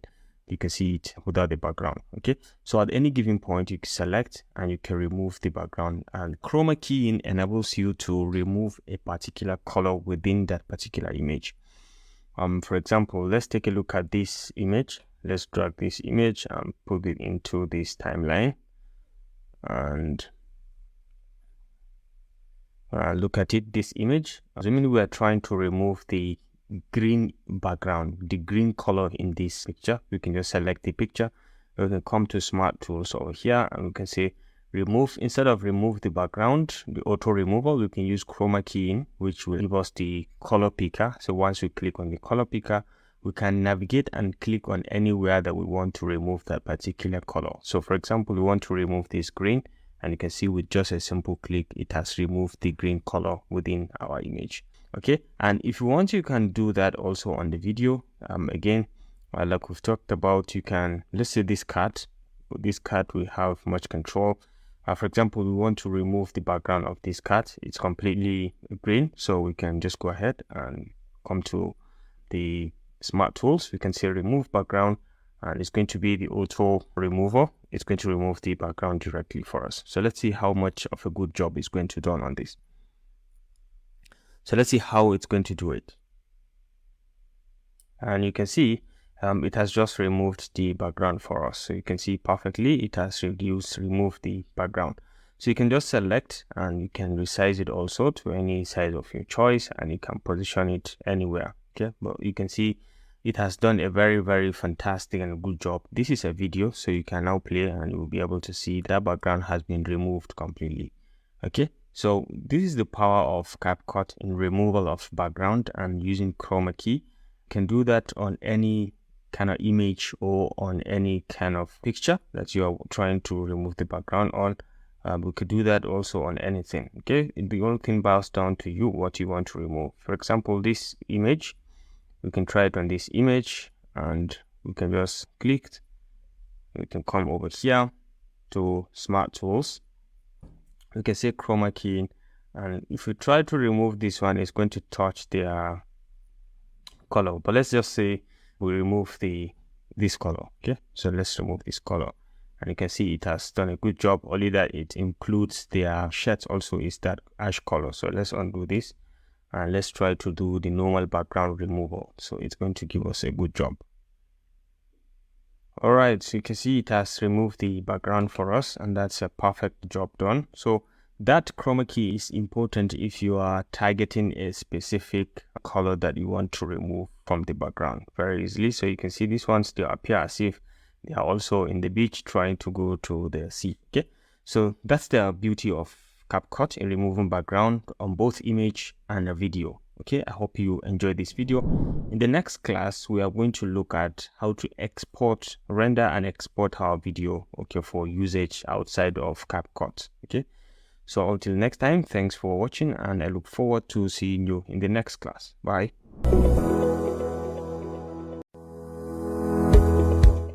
Alright, so in the last class, we talked about how to remove backgrounds on videos and images. And in this class, we are going to talk about how to export our video in different formats within CapCut. So, for example, we have done some very basic editings over here. And assuming we like what we see, we like the display, the cuttings, the joinings, the trimmings, and the colorations. We've edited most of this clip, and we are very much certain with what we have and want to export it into an external video that we can share with our friends. All you need is just to come to the top right over here and just click on export, and you have this much options. You can share the link for review. People can add comments to your video, so you can invite people to collaborate with you, and then you can work online, and then you can add things, suggest things for you, and you can share as a presentation. Okay, so sharing as a presentation also is good. People can only watch your video directly. Once they click on the link, they can watch the video directly. And then you have more options that you can share on TikTok Ads Manager, YouTube Shorts, and Facebook page, and even Instagram Reels. You can share in all of these. But for this tutorial, for this class, we're going to download directly onto our PC. So all you need is just to come to download over here, and you have this much settings to play around with. The first one is you have to specify the name of the project, which you have given earlier on. It's been saved on your cloud, and you have the resolution to define over here. You can go as far as 1080p, which is recommended for TikTok, and even YouTube. You can go up to 1080. But for this, I'm going to just stay at 720, which is also good for YouTube. And then quality, you can go for recommended quality, or you can give fast exporting, which is what I used to go for. Fast exporting, but then with good quality as well. Then with frame rate, you can vary the frame rate. 25 is good, but I go as far as 30. Okay, so you stay at 30, and you're going to have a smooth and very good export. So once you set in everything and you're certain with what you have, next is you have to specify the video format. MP4 is good, but if you want to go on MOV, you can use MOV, but I used to go for MP4, which is also perfect. So once you're done, you can just go ahead and export directly. And it's going to start rendering, saving the process, and then start rendering and exporting your videos. So you can see right now it's exporting. So you just give some seconds to finish the export, and then you are now going to download it into your system so you can view it within the system. Okay, so video had been exported. You can see it over here. So you can go ahead and download it directly by just clicking on download, and it's going to download it for you. You can see it's going to start the download from here. All right, so you can see it's been downloaded, and within some seconds it's going to complete. All right, so the video had been downloaded, and you can click to have a preview of it.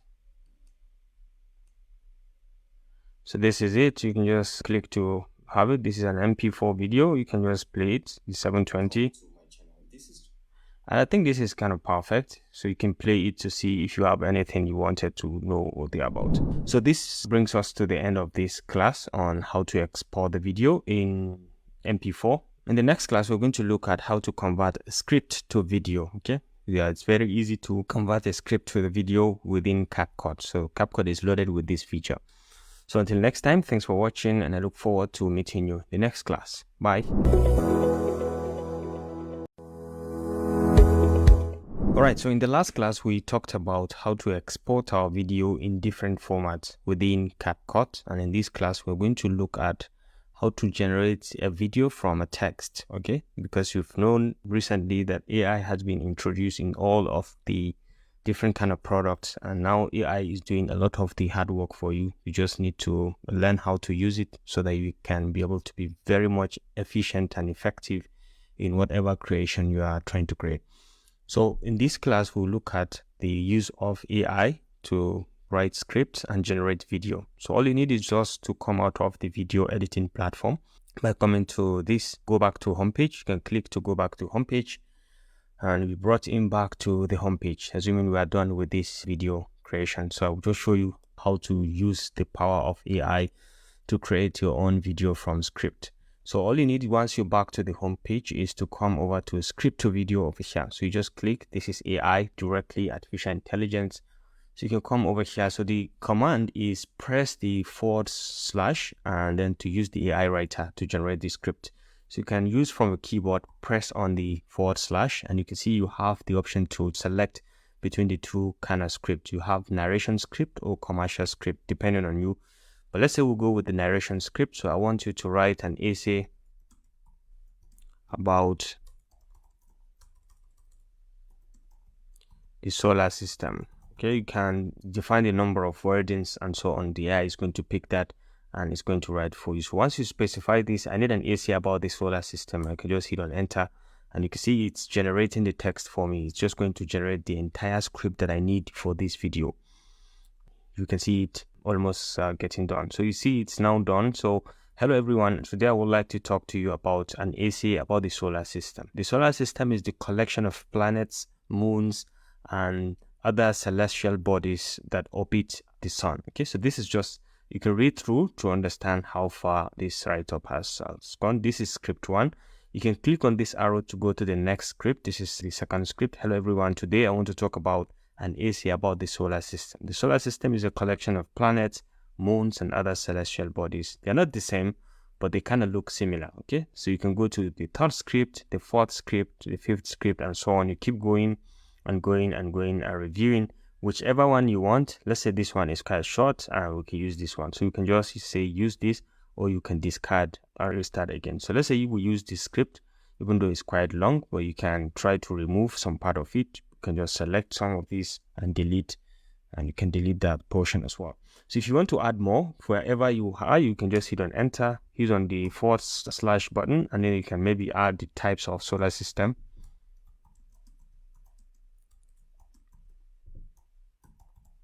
Let's say we want to add the types of solar system, so we can just hit on enter, and it's going to generate those types for us and add them to our script. So you can go ahead and just generate your script however you want it, with how much detail you want to add. So you can see on the different types of solar system. So if you want, you can say, so you can remove this hello. First, let's start with the, so you can remove this and say types of, so it will look like you are restarting at first. So once you hit on enter, it's going to be added to your essay. You can see it's been added separately to your essay. So you can write the content continuously until you get it done and you're satisfied. And this is in conclusion. Maybe I don't want this conclusion. I can just delete them. And now we have our script. If you want to write more, you can still use the / or you can come down to the AI writer and it's going to directly start from where your mouse cursor is. Okay, so you can start writing. So that's the power of CapCut. So once you're done, you read everything and you're certain you like what you see over here. Let's reduce the text. It's kind of much, so that we can go ahead and generate the video. So once you come over here, you say generate video.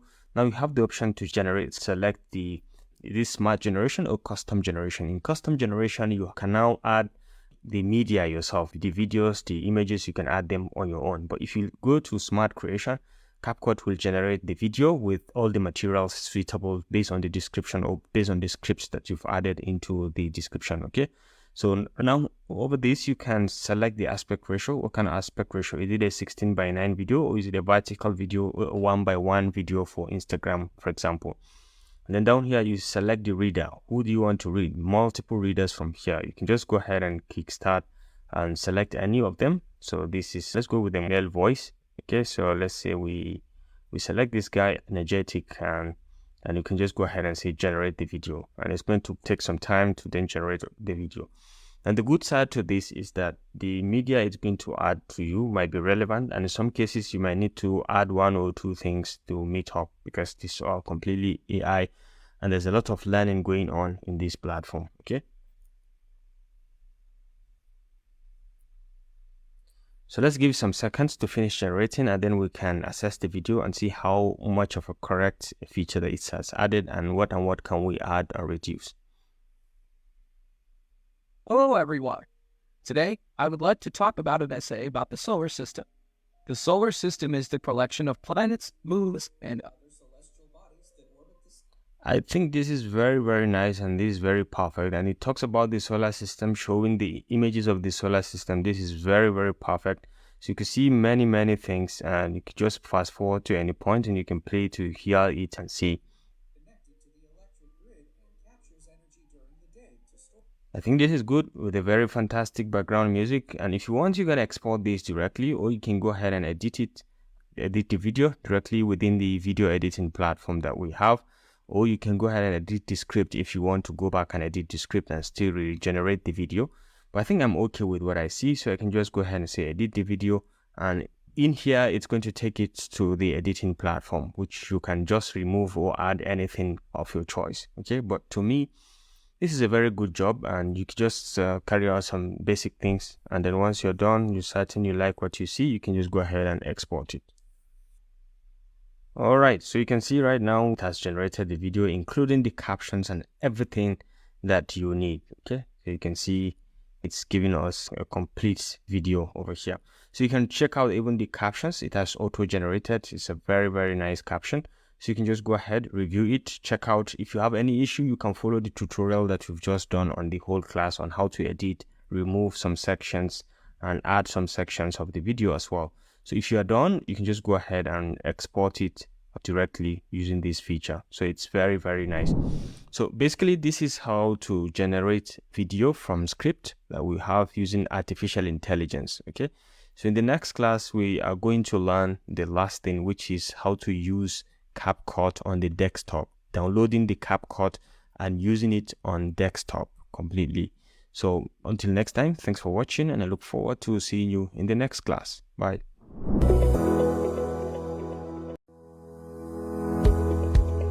Alright, so in the last class, we talked about why you should choose CapCut as a video editor. What are some of its features that you can benefit from when you choose it? And we talked about in detail what CapCut is and what you can use it for. So in this class, we are going to talk about how to download and install CapCut on your desktop. So to start with, you can open any of your browsers. You can come to the search bar and just search for Google. If you search for it directly, you'll be brought in here, and you can just go ahead and search for CapCut directly, just like so, and then you hit on enter. The first one, CapCut all-in-one video editor and graphic design tool powered by AI. You can see it over here. It's available for Mac, Windows, and Linux operating system, and even available on Android and iOS, just like we've described in the last class. So you can just click on the first one, CapCut.com, and you'll be brought into this very platform. Okay, so you can see it like we've explained, and it could automatically detect which operating system you're working with, and it's going to give you the version of that operating system. So to download, you can come all the way down here, edit videos online. You have the option to use the online version, which we have already covered in the last course that we've given on CapCut tutorial. Okay, so if you are interested in checking out the online version, I will equally link up the video that I make on complete tutorial on the video editing using the online version. I will link it up over here. And then if you want to download for Mac, because it automatically detects that I'm using Mac operating system, so you will download the Mac version. Okay, alternatively, you can come to the download over here and you'll be able to see you can download for Windows and Mac. If you have Windows, you can just click to download Windows. And if you want to download for mobile as well, you can click to download for mobile. And if you want to use the online features, you can just go ahead and sign up or sign in accordingly. All right, so downloading is very easy. Once you click on this, it's just going to start the download, and then installing also is just a step-by-step process. You can just go ahead, follow it through, and just install. There are lots of things that you can check around here, like the powerful features, the templates that they have, and what CapCut is capable of doing. You can just go ahead and have an overview of the software and what they offer. Okay, but for now, to just download and install, you click on this for depending on your operating system, and then you can download and install. Installation, again, it's very simple. So I'll just give you some time, download, install it, because I've just done that on my system, and I will see you in the next class. Bye.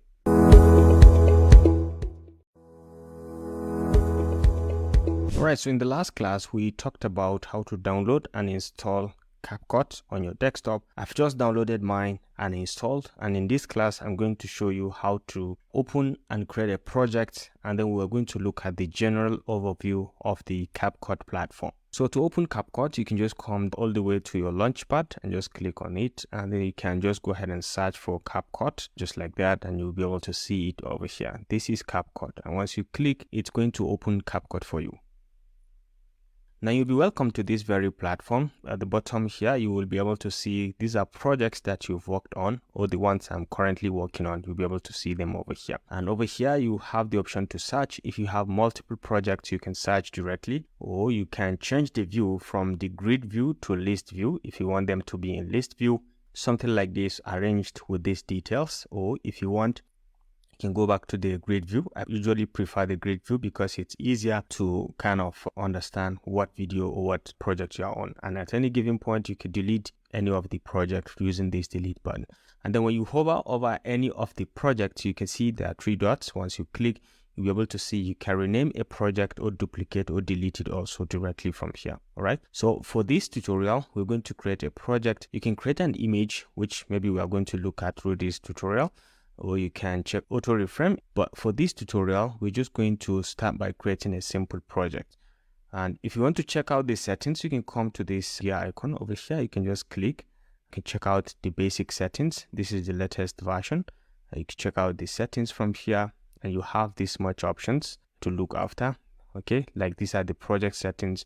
You can specify the folder where you want to save, and then material download. If you want to download anything, where do you want it to take it? You can define the directories from here, and then you can say don't delete cache files or auto delete cache files. You can specify this after 30 days or thereabout. Over here, you'll be able to see the cache size in your desktop, so you can be able to delete or as you so wish. So this is the project, this is the edit features. You can just go ahead and just explore them and see what you can change. Usually I leave everything at default. The frame rate is usually 30, and then this is the time code. And if you have anything, I don't usually touch anything. These are performance, which I don't touch, except if you have anything that you want to change. The proxy location I don't change also, so it becomes very easy during the clearing. The language, you can select any language of your choice. For the default is English, so that's what I'm going to leave. I don't touch anything, but in case if you need to change anything, this is where you come.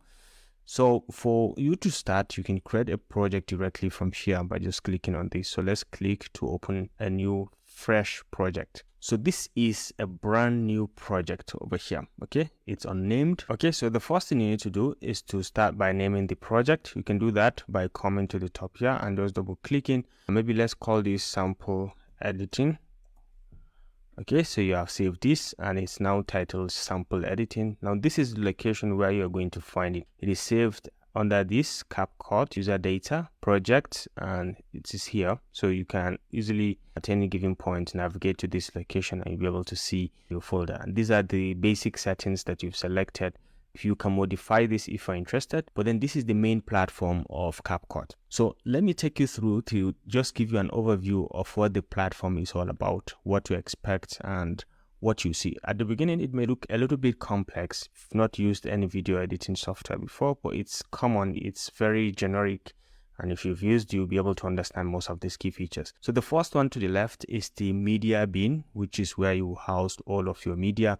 You can import all of your media here, from images to videos to audios. You can just import directly by clicking on this. You can just import your media and just paste them and then bring them up into the timeline, which we're going to look at in detail. So this is from local, or you can import from any device connected to your system, or from a library if you have. And then this is audio. Okay, CapCut comes in with different kind of audios that are copyright free. All you need is just to specify and just download it, and then it's become part of your system. That's one of the advantages of using the desktop version. Anything you download stays on the desktop. So you have music, you have sound effects, you have copyright check. You can do that on any media. Okay, and then you have extracted audios. And TikTok or thereabout. You can just explore this and see what they have. And then we have the text features. There are different types of text, from default text to effects, the ones that have effects on their own. So you have multiple of them. You can just select and bring in and just customize accordingly.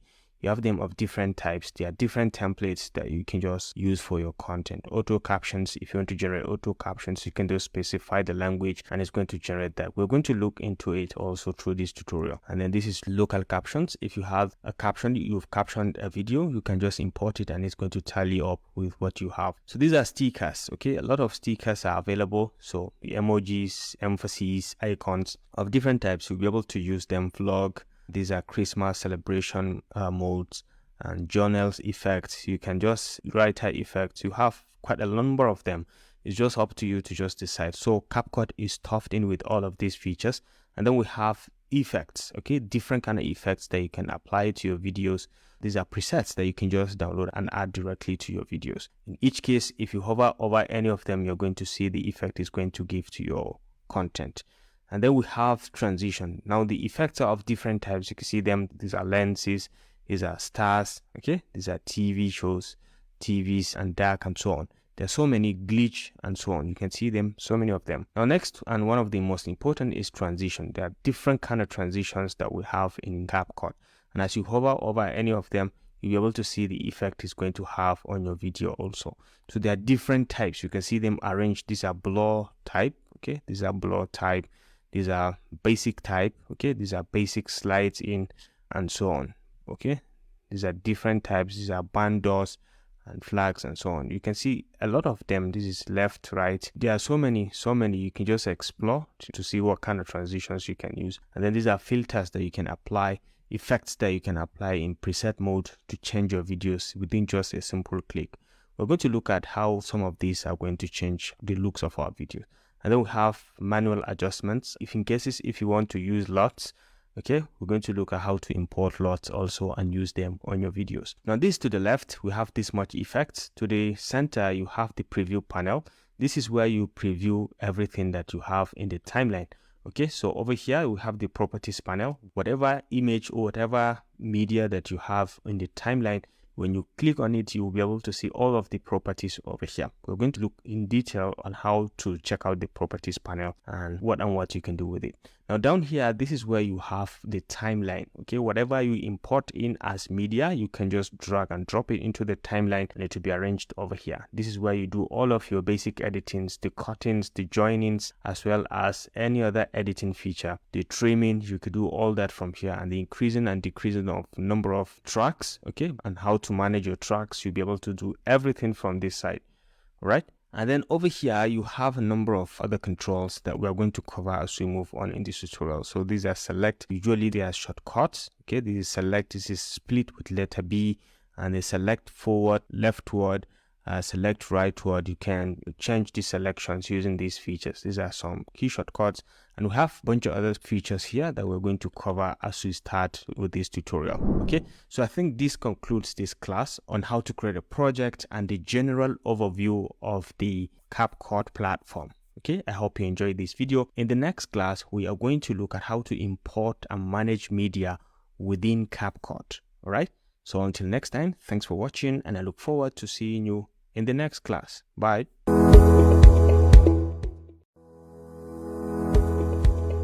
Alright, so in the last class, we talked about the interface overview of CapCut, and in this class, we are going to look at how to import and manage media within CapCut.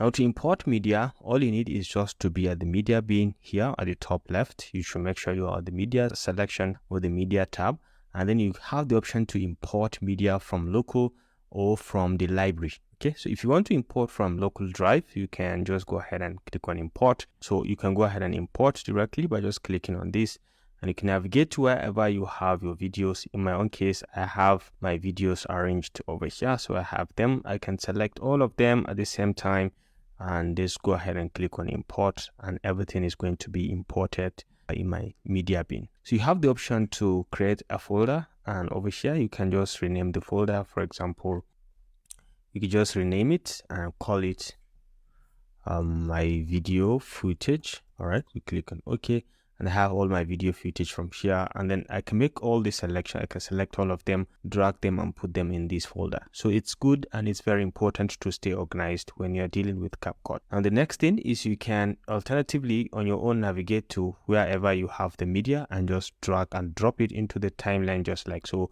I have this folder that contains all of my audio. I just dragged and dropped it, and I could do the same also with the image. Okay, so I have these images, and once I click, you can see these are images that I have uploaded within my drive. You can always go back and you can select these are my audios. You can see the views, and as usual at the top here, you'll be able to change the view. You can change it from the thumbnail to the list, or to the grid to the list view. You can always change it, and you'll be able to see as you hover over any of the media, you'll be able to see a preview of it in this preview player.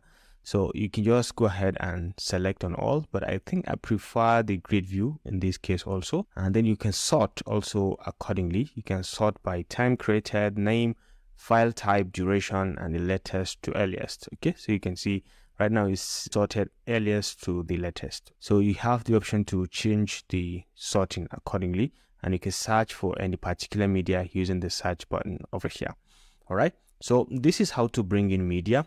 One way, using the local drive. The second way is you can come to the library. There are a number of different kind of trending, and we have Christmas video related. You can see different videos. All you need is just to click on the download here, and you can download it. Or if you want to have it part of your start or favorite items, you can come all the way to the favorite feature over here and just click on this, and you'll be able to add this to your favorites. The only thing is that you just need to sign in to be able to have this stored. So you can just favorite anyone, and you can download anyone for use locally on your drive. So you have them of different types, green screen of different types. You can see them. You can just go ahead and see. We're going to learn how to remove green screen from different videos to give us some special touch. And then we have backgrounds of different types and of different sizes of video. You can check out the backgrounds. And we have intro and end videos. Okay, these are different types of intros that you can easily customize and attach them to your video. So these are many of them, transitions and so on. You can just check out the various different types of media that you can easily import directly as a media within your computer and continue to work. So if you have anyone that you like, for example, I kind of like this one, I can just go ahead and click on download, and it's going to download it, and then we're going to add it into our media. All right, so you can see as you hover over, you'll be able to see the preview of what that video is all about. And when you click on this plus sign, it's going to automatically add this to your timeline over here. So let's say we click on this plus sign, and you can see we've just added it into our timeline. It comes into this track. Okay, and once you select this particular media, you'll be able to see the media properties over here, like the video properties, the speed properties, the animations, the adjustments. You can see everything from here. All right, these are basic properties, and then these are cutout properties, and then we have the mask properties and so on. So you'll be able to see these enhanced properties. These are basic, but usually what we do is the basic. We stay at the basic and do most of the things that we're going to do. Okay, so this is basically how to import the media. You have a bunch of other things which we are going to look at when we go into editing. But then right now we have shown how to import media from the library and from the local drive, which we have shown over here. So in this case also, if you want to bring in any of the media, you can just double click, and you can either drag and drop it into the timeline just like so, or you can do the in point and out point like we do in most software. In CapCut, you have to just make sure you hover over. Okay, as you hover over, you can just hit on the in point, and then as you hover over again, you can hit on the letter O to define the out point, And when you drag and drop, it's just going to drag and drop just that section that you have defined. So if you want to drag and drop any section also from here, you can just hover over, okay, define the location, and you can just say in point. You can move again to this point and say out point. And if you're comfortable with this, you can equally drag and drop. But then mind you, you can come to the edges and you can shift to extend the length of it. So let me show you. This is in point and this is probably the out point. You can extend the length by coming to the edges. You could drag and extend or reduce the length, okay, to cover the areas that you want to capture, or to make it flexible so you can capture as many as you want. And then you can just go ahead and drag and drop. Very easily, you could drag and drop and you have this much feature. And if you drag it to the top, also you create another different kind of layer. Okay, so from this, we've created another layer of track. Okay, so when you move up, you have another layer of track. So basically, there are so many things to look at here in terms of the editing, which we are going to cover in the next class. I think this concludes this tutorial on how to import a media into the media bin and then manage it. Okay, try to arrange it in folders and then import it from library and still do the same arrangement over here. I hope you enjoyed this video. Thanks for watching. In the next class, we are going to look at the basic editings. How do we do some very basic editings within our CapCut to trim and cut and then arrange our media in CapCut. So until next time, thanks for watching and I look forward to seeing you in the next class. Bye.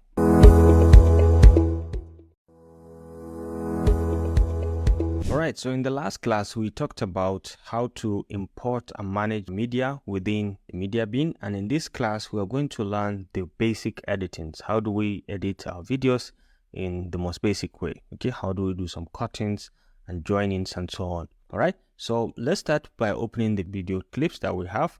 And you can import media like we've explained in the last class by just coming over to the particular media. You can drag and drop it directly. This is one way. Alternatively, you can just hover over it and select a particular endpoint. Again, you can say maybe at this point you define as the endpoint. You can hit on the letter I, and then you can define to this point at the out point. You can hit on the letter O, and then you have this section now to add to the timeline. And once you hit on this plus sign, it's going to add it from the beginning of where you have your playhead. Okay, so this is the playhead which you can use to navigate across to be able to see the preview of whatever is underneath the playhead within this preview player. So this is how to import. You can manually drag and drop, or you can select the in point and out point and you can drag and drop the media in directly. So again, you can do that with audio or with video, however you want it. You can just go ahead, select audio, and you can just drag and drop it into the timeline. So just like so. And be able to see we have the audio profile directly down here. So you can do some very basic editings after importing your media directly. So the first one is, you can notice that when you import a media, you create a track. Okay, a track is being created and with some of the features. For example, in the video track, you can see we have this click to edit cover. If you want to edit the cover, you can click on this and be able to edit which cover you can select from the video. If you have it locally, you can just import a particular cover and add it, okay? Or you can specify the location directly from here. So this is one of the beauties of using CapCut on the desktop. Over here, you can mute the clip audio directly. You can mute it and you can just disable or hide the track by just clicking on this. The whole of this track now becomes hidden. You will not be able to have access to it until you enable directly from here. Or you can lock it against any kind of feature exchange. You will not be able to change anything after you have locked until you have unlocked it from here. And then the same thing for the audio. You can mute it down here, or you can lock it against any change or thereabout. Now, one of the key things that you can do is you can change the mouse view from the select button, like now it is on the select mode. You can always return to the selection mode with the letter A, or you can create a split with the letter B, or you can do this select left and backwards. Okay, you can select forward and backward with these square brackets. So to create a split anywhere within your clip, you can just select that clip and you can either press on letter B to create that split, to enable the razor tool. Okay, with this line you can just split at any given point, but then when you hit the command B, it creates a split. Right now you can see we've split this into two. You can split multiple by just hitting on letter B. Anywhere you click, you're going to create that split. So let's kind of undo this to do it one more time. Okay, so if you go back to the selection tool with the letter A, you can see right now you're on the selection tool. When you click on any place, you're not going to split on anything. But then when you use letter B, it's now on the razor blade tool. So when you click anywhere, it's just going to create that split. Okay, so let's go back to letter A and we can select and move the sections that we've just created the split on. Okay, so this is one way. Another very important way to split or to cut in sections of a clip or multiple clips is using these keywords and shortcut keys W. Or if you want to create a split, again you can use the Command B on Mac or Control B on Windows to create the same split. And this kind of split cuts across the clips. Okay, so Command B to create that split, and you can undo this. So let's say we select both clips, and when we do Command B, it's going to cut across the both clips. Okay, so this is one way. Another way to do the same cutting is going to be by using this delete left. If you want to do delete left, you can use it with the letter Q on your keyboard or letter W to delete right. So if you want to delete just this section of the video from the beginning of this to this point, you can just use letter Q from where the playhead is down to the edge of that particular clip. You can use on letter Q and you can see it's just going to create that. Okay, so let's see. With letter Q, you can see you've created that deleting section. You've deleted that particular section. So you can select and you can use letter Q. You can see we've created that delete from that particular section. Okay, and then you can use on the delete right with letter W. So when you click on W, it's going to delete from the right section. Okay, so it's going to be from the right section that it's going to delete from here up to the playhead with letter W. You can see with letter W, you've created that split. All right, so that's the beauty of using the CapCut editor. Okay, so you can select and you can use letter W and you can see you've deleted this section from the right. And let's undo this. If I want to delete this section from the left, I can just use on letter Q and you can see I've deleted this section from the left. So you can select and do very many editings, like you can delete a section or you can move a section to another point. You could just drag and move them, and you can bring some up, or you can change their tracks or their about. You can do very many basic things on your own if you want to enable that. And then you can select to delete, or you can rotate a section of the video. For example, at this point, if you select this, you can click to rotate it to any angle. Okay, and it's just going to, okay, this is reversing. You can click to reverse it and it's going to be playing backwards instead of playing forward. It's going to start playing backwards. All right, so when you play this, you will notice that it is going to be playing backwards. So this is playing backwards, and then this is flipping. If you want to flip it, you can see you can flip to the right or to the left. You can easily do that. And then you have this rotate feature. You can rotate it to any angle of your choice. You can vary the angle, or you can on your own manually select from here and create the rotation depending on what angle you're trying to create. So, and then you can do cropping from here. You can crop from any angle. You can specify the length. You can crop from the left or from the top, okay, or from the bottom, depending on the section you're trying to create. And once you are done cropping, you can just either confirm on this and it's just going to crop. You have multiple other selections. You can rotate it to any angle of your choice, all right, or you can crop ratio. You can select the free cropping, or you can do with these standard templates 1:1, 4:3, or thereabout. You can do all of these croppings.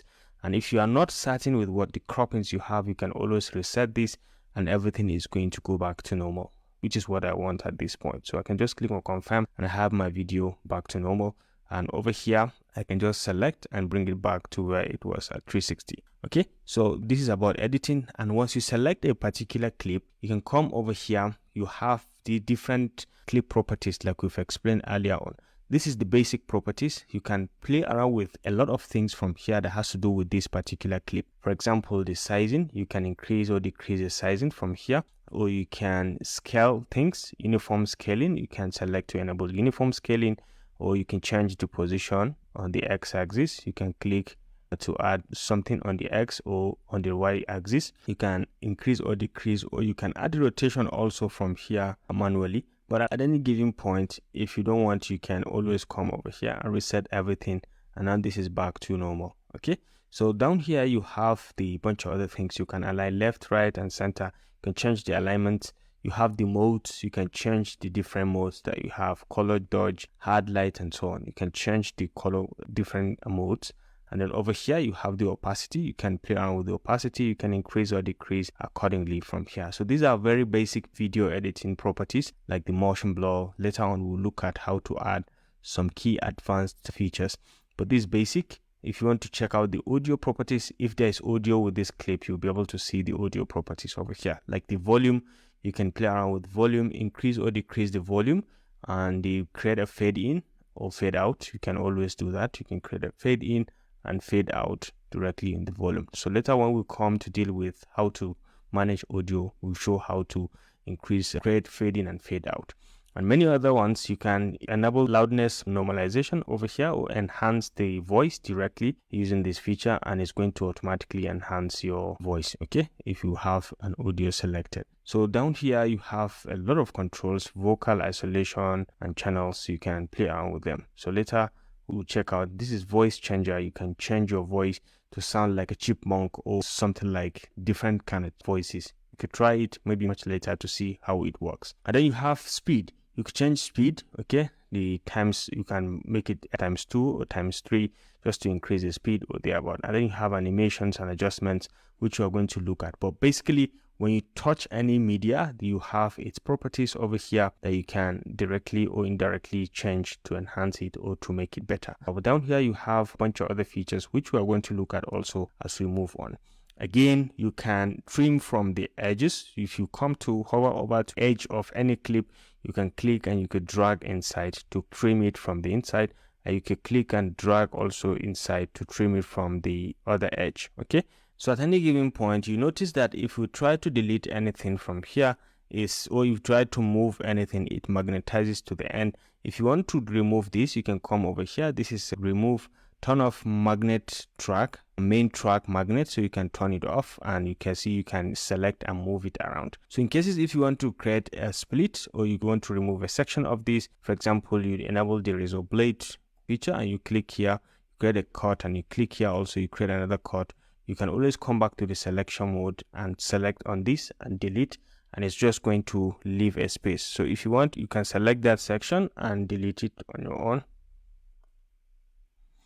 If you like, you can drag manually and clip it, okay, to the edge. You can just drag and connect them, and then you can select and move them across to this section, okay. So but in essence, you can do trimming from each angle. From this angle also you can trim, even though it leaves that space, you can trim on your own. You can move things around, and you can trim from the other edge as well, and you can move your clips however you want them across, and it cuts across even images. You can come back here and you can import images, and you are going to experience the same thing when you drag and drop them into the timeline.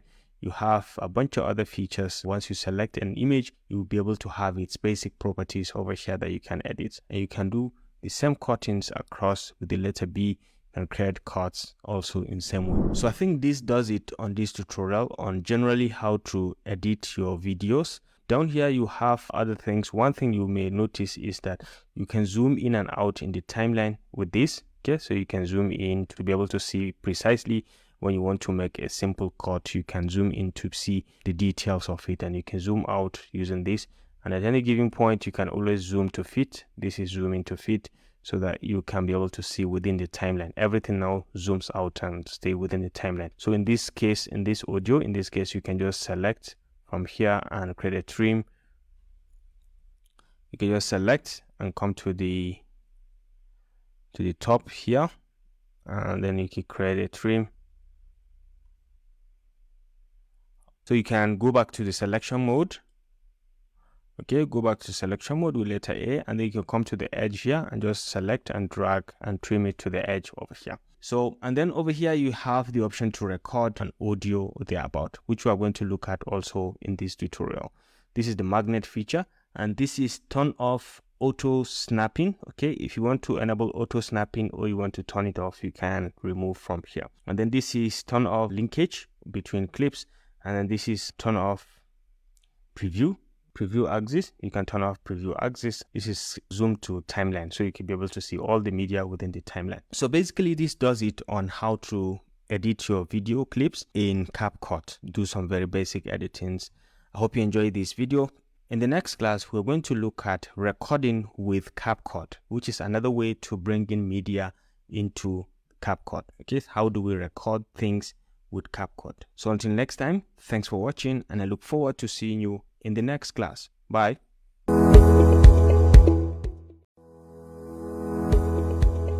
Alright, so in the last class, we talked about very basic editings within your video or audio, or maybe sometimes your images in CapCut. And in this class, we're going to cover how to record your voiceover with CapCut. So recording a voiceover is also equally another means or another way to record or to import a media. Now, to record a voiceover within CapCut, all you need is just to come to the bottom right over here. You can see record with this speaker icon. You can just click on it and it will bring you over to this dialog. Okay, so you can select the input device from here. All of your devices, microphone or headset or any kind of external microphone that you have connected, you'll be able to visualize them over here. In this case, I'm selecting my Rode NT USB. You can vary the volume, you can reduce the volume, or you can increase it directly. And when you increase it, you'll be able to see the sensitivity also increasing from here. Okay, but I usually keep it at 100 to give me a bit of professional audio. So 100 is good, but this recording, we're not going to enhance the audio with this much features. I'll just keep it plain, basic. So we'll record, and then later we'll record with these two features enabled, and then we could be able to see the difference. So to start recording, you can come to the top over here, and you can just press on this red button to start recording. So let's start. So we have this countdown timer. Hello and welcome to my channel. This is just a test of recording with CapCut voiceover recorder. I hope you are enjoying this video and you are learning something out of it, because there's going to be a practical section where we're going to kickstart editing videos from scratch. So you can stop the video by just clicking on the red button over here and you have your audio finished. Okay, so this is the finished audio. Let's play it to have a preview of what we've just created. Hello and welcome to my channel. This is just a test of recording with CapCut voiceover recorder. Now this is perfect because it gives us a very good and clean and clear audio. Okay, so let's try to see how we can enhance it with the echo reduction and voice enhancement features that we have within CapCut. So let's select this and let's select this as well, but then we don't need to mute the other projects. Okay, so let's create another audio where we can start by selecting this and probably deleting this. Okay, so let's start from here and let's click on the red button to start recording. Hello and welcome to my channel. This is just a test of the audio recording using CapCut, but we've enabled the enhancement and echo reduction features. And you can notice that in the timeline before the video start recording, there's a countdown timer, which after that you start recording properly. I hope you're enjoying the video and you're learning something out of it. So you can always click on the red button to stop the recording, and we can go back and hear the preview of what you have recorded. Hello and welcome to my channel. This is just a test of the audio recording using CapCut, but we've enabled the enhancement and echo reduction features. I think this is perfect because there's a lot of reduction in the noise, the background noise, and the echo also. It's been greatly improved. I can tell to this from the sound that we have from the audio that I've recorded. There's a lot of improvement. So this concludes this tutorial on how to record your voiceover using CapCut. You can go ahead and try it using the various settings that we have in the voice enhancement, the echo reduction, and then if you want the raw footage, you can go ahead and select the particular input device and record directly. So I hope you enjoyed this video. In the next class, we are going to look at adding text and titles and formatting them within CapCut. Okay, so I hope you enjoyed this video. Thanks for watching, and I look forward to seeing you in the next class. Bye.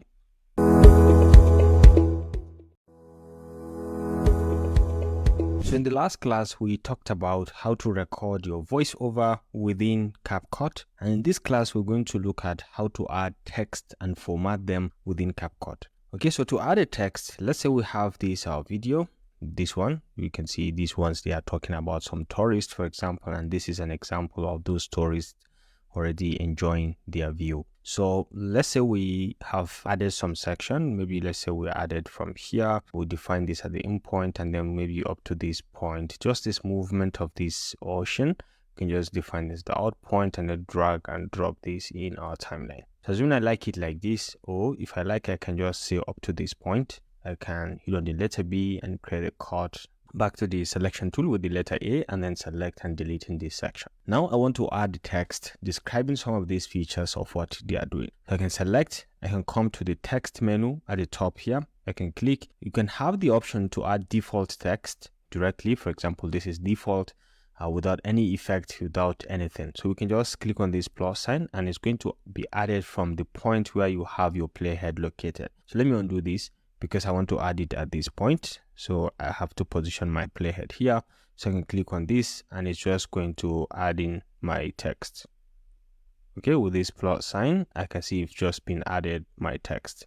So let me now go ahead and customize this text.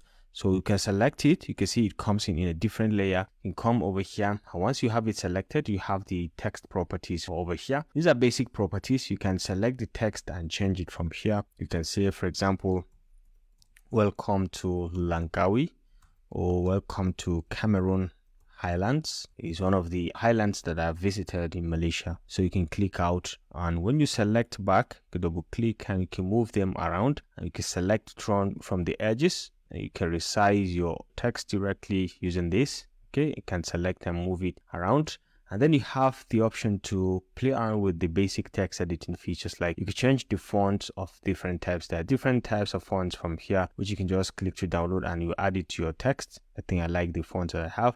You can manually on your own increase or decrease the sizing from here using this size, or you can put in the numbers, or you can use this to increase or decrease also accordingly. You can bold, you can italize, you can underline, and you can add different kind of features. I think I don't like it to be underlined and I don't like it to be bolded at this point. You can change the case from the caps, okay, to the small letters or initials with capital letters. You can change all this from here. You have the option to on your own manually change the coloration. I think in this background, you can see we can change the coloration, but white is actually doing a good job. So I'm not going to change it from white. Okay, so you can click out, can change the character line numbers from here, and you can change the alignments left, right, and center in cases if you have your menu text. Okay, and then over here you have a bunch of other presets that you can easily, with just a simple click, enable it in your text. So for example, we can go with this. And with just one click, you can see our text had been changed to something else. You can select on this if you like. I think I kind of like this because it pops out clearly. You can just go ahead and experiment with the different presets that we have here and see which one is going to give you exactly what you are looking for. This one has a background, black background, and it makes the white color pops out a little bit. And I think this is much better. So let's say we reduce this sizing by making it bigger, or we can keep it like this. Okay, so you can play around with the presets, and then down here you have the position and size. You can scale it like we've explained in the sizing. This is scaling, and then you could do uniform scaling, okay, in X and Y, or accordingly you can do it in X or in Y, and then you can rotate to different angles from here. All right, and you can always tweak it to any angle, and at any given point, if you want to bring it back to normal, you just double click on the text and it's going to go back or reset it back to normal. You can change the alignment. You can align left, right, and center accordingly using these very basic things. Okay, and on your own, you can drag and move it around to any section of the canvas. And then you have many other things. You can add stroke. In case if you want to add stroke, you can select to add a stroke, and you can add the color of the stroke. What kind of stroke do you want to add, and what kind of color are you targeting? Okay, so you can add the color, and then you can change or vary the thickness of the stroke using this. All right, you can just go ahead and explore it. There's so much to actually play around with background if you want to add a background or remove it. So this becomes very clear when you remove the background. Okay, and then the stroke, you can add something like a red color, and then you can vary the thickness as well. Stroke, but then we vary the thickness, we make it a bit thinner. Okay, the red color, you can see right now it pops out a little bit. So these are other features. You can add in the glow effect if you want, and you can vary the features. You can add the shadow effect if you want to create shadow. I think it's better like this at the default even. And then you have the curve effect. So many basic effects that you can play around with as regards text. And if you like, you can extend how long this text should stay on the timeline. you can just come over here. Assuming I want it to start from the beginning and I want it to play up to this point, all right? The text should play up to this point, and I can just come over. Just like the way we do trimming in the video and audio, you can do the same also with the text. And if you like this, you like the presets, you can always copy, and when you want to add another text from here, you can just press the same thing, and then you can specify how long you want it, and you can specify the content of it as well by just selecting, coming over here, and we can say discussing the tourism plan. Okay, so you can select the text by double clicking, and you can move it across to any point. So this is how to use the plain one. You have a range of different kind of text templates from here, which you can easily on your own select. So this is like an intro, trending one. These are trending texts that you can easily drag and customize them to your liking and then make use of. So let's start with something simple. Let's start with something like this and drag and drop it here. All right, so you can see once you play it, let's have a preview. United States versus France. So what happens is you just look at the animation, how it comes in and then stays, and then how it goes out. So let's see if we can customize this a bit. You can select, and you can see we have the one paragraph versus. You can change it from here. If you don't want it, you can remove it. United States and France, or you can put United States and France, and then you can select. You can see the United States from here, and just select and make it maybe United Kingdom. All right, 2023 season, we can call it 2024 year.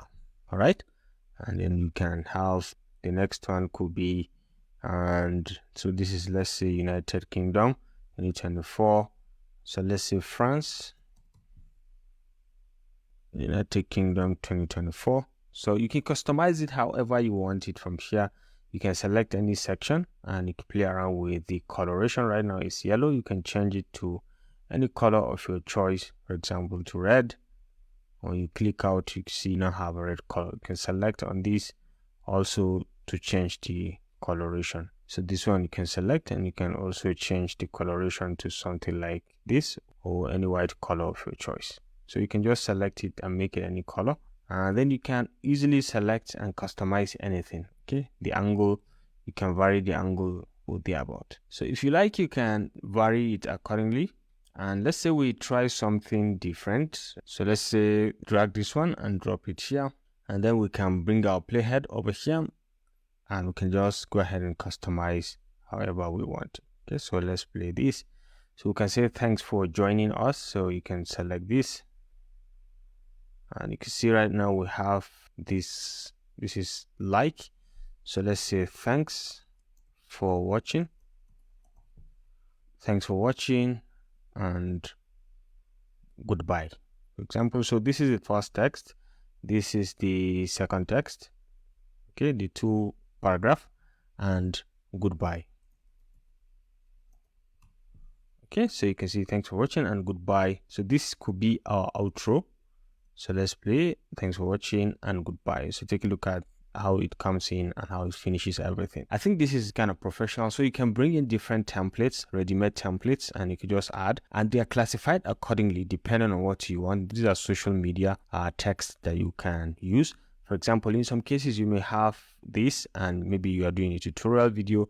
You can add in the like button as well as the subscribe button, like and share button, and sometimes you may want to add the like and subscribe button. Okay, something like this one. Okay, like, subscribe, and then hit on the notification button. So this is peculiar to social media. We can just on our own select this one. I can just drag and drop it, and this is what it does. So see a preview. Okay, so your name here. Okay, so this is like just an intro, or maybe you can put it as a lower third if you're interested. So select it and drag it to the bottom over here. If you want to make a lower third, and you can come over here and drag it to make it smaller, so you can bring it. So you have the basic text editing features by just selecting this one. You can change the text inside by selecting this one and maybe putting Dr. Rashid, all right, as your name. So when this starts playing, let's have a preview of what is going to play. So you can see Dr. Rashid. Okay, something like this, and it just pops out. Okay, so it's kind of nice to use the presets. There are different ones from social media to Christmas text and even titles. We have titles. If you want to add titles, they are classified according to the titles. Okay, so different titles. These are presets with animations that come in. And then you have vlog. If you want to add in vlog text that you can enhance, you have the writer. So you have the writer features. Okay, so it's just going to enable using the typewriter effect. So you'll be able to see it very nicely. And then you have the makeup and outro. If you want to create an outro, just like the way we have in this one, thanks for watching, you can also see it over here. Very many of them, and they come with animations and effects. Okay, so take a look at this one. But I think I kind of like this one, so we can drag and drop it here. Let's select this one and delete it, and then now we have this one as our outro. Okay, so let's select it, subscribe to watch more. So let's select it and go over here and say, you can select the text and select here. You can say subscribe to watch more is the second text. So where is it? Subscribe. So we have subscribe over here. So we can say thanks for watching. Okay, thanks for watching, and then we can come over here and say subscribe for more. Subscribe for more. Okay, so you can see it's perfect. You just play around with it. So let's have a preview. You see, thanks for watching, subscribe for more. I think it kind of looks nice. So you can just select. So let's see, thanks for watching, subscribe for more.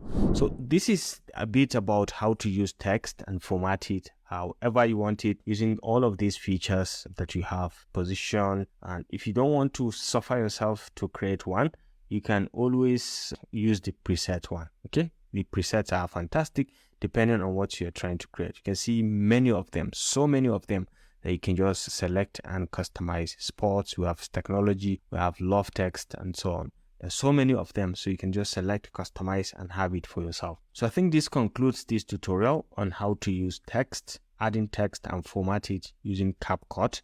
I hope you enjoyed this video. In the next class, we are going to look at how to add in and format transitions within CapCut. So I hope you enjoyed this video. Thanks for watching, and I look forward to seeing you in the next class. Bye.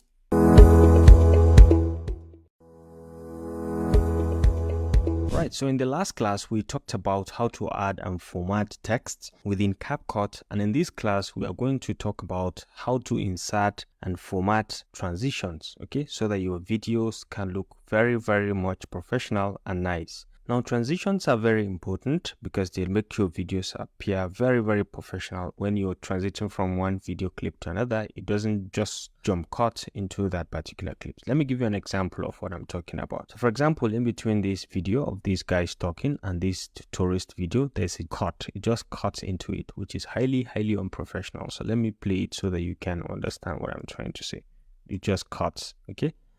Let me play it one more. It just cuts. So if we can insert a transition, it's going to make it look much better and professional. So how do we insert a transition? We can come to the top over here. You can see transitions. We can click, and there are a number of transitions from here. Okay, you can just start from overlays to camera. And the beauty about it is that as you hover over any of the transition, you'll be able to see what that transition is going to do to your particular video that you're working on. So let's say we can use this one. We can just drag and drop it here. And then we'll be able to see a preview of what we've just dragged and dropped. So you can see it just transits kind of perfectly. So you just transit into this one with some professional touch. And then you're free to, on your own, manually extend the length of the transition from here, or you can select the transition and then you can come to the properties over here. You can increase or decrease the period or length or duration of the transition also from here. So you can see right now we've extended it and the timing is increased. So you can do that across any two clips. So for example, the next one, maybe I may add some light effects. I kind of like slides sometimes, so you can have slides of different types here. All right, so this is the peeling, or this one. Sometimes I kind of like this one, so we can just drag and drop it here, and we can extend the length a bit. So let's play and see. So it just transit here. Okay, I think this is very, very much professional and nice. You can see it just transits. If you want, you can reduce the length of the timing. So it just quickly flips around. So to delete a track or a transition, you can just select it anywhere and just delete it. You can select it and delete it if you want. Or if you have multiple cuts within the video and you want to apply the same transition to all, you can just come over here and you can just click on apply to all, and it's going to apply this particular effect on all of them. So you can see there are different ones split. Just hover over it and you'll be able to see what effect it's going to have. So let's add in something. Or let's create a cut here. Let's say we use the letter B. I'll create a cut here. I want to add a transition. So let's add this basic one. Okay, this one, I kind of like it. So we can just insert it and let's see how it's going to play around. You can see, I think this is much more professional. Or you can delete this one and try to see if you can insert that one. Okay, so let's go back to the selection tool, select this and delete it. And let's see if we can insert another one. Like this one also, I kind of like it because it gives us that kind of a movement look. So let's see. Yeah, I think this is it. It just kind of swipe that one and replace it with the next clip. So you can see, let's have it one more time. I think this is good. So it's up to you. You can just go ahead, select on any transition of your choice. You can see them. There are so many of them. You can just select and customize it and then use it on your own effect. I kind of like this swelling effect, this one. Okay, so we can select this and we can delete it and we can insert this swelling effect. So you can see, so from this one, so let's see, I think it kind of looks good. So it all boils down to you. Play around with the transition and see which one you can customize and which one you can extend the length and duration of it, and then you can have it. The presets are fantastic. Okay, just go ahead and explore it. So I think this does it on this tutorial on how to add transitions in CapCut desktop. I hope you enjoyed this video. In the next class, we're going to look at how to add in audio and format audio within CapCut. Thanks for watching, and I look forward to seeing you in the next class. Bye.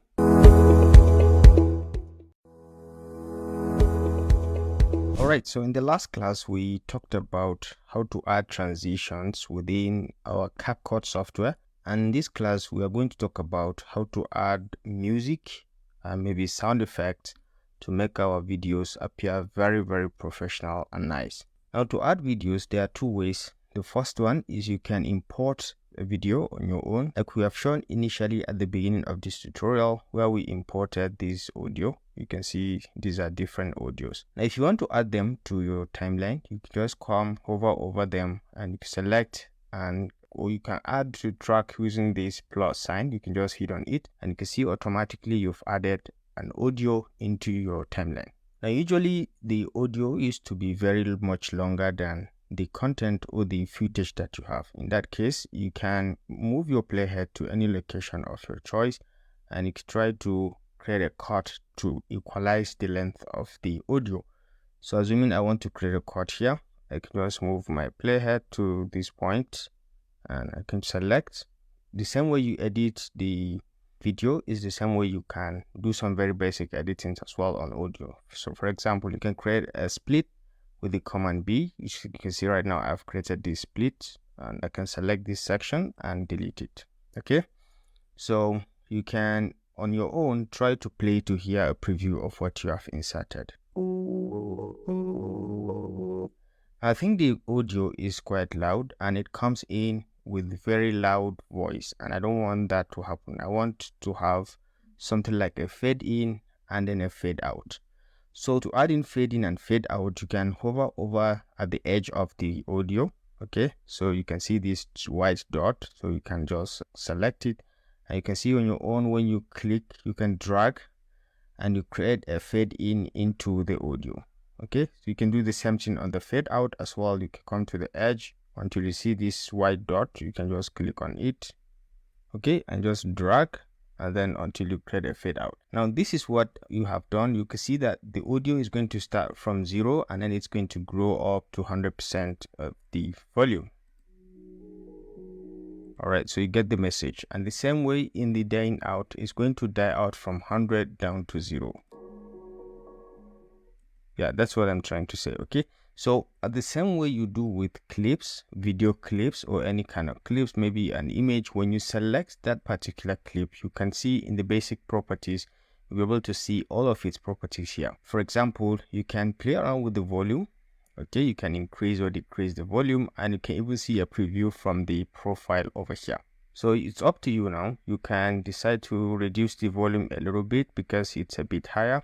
One way to increase or decrease the volume is this one. The second way is you hover over the audio and you see this white line. You can select it, drag it up to increase the volume, and drag it down to reduce the volume. Now, when you drag it up, you see this red color, which just simply means that your audio volume is peaking.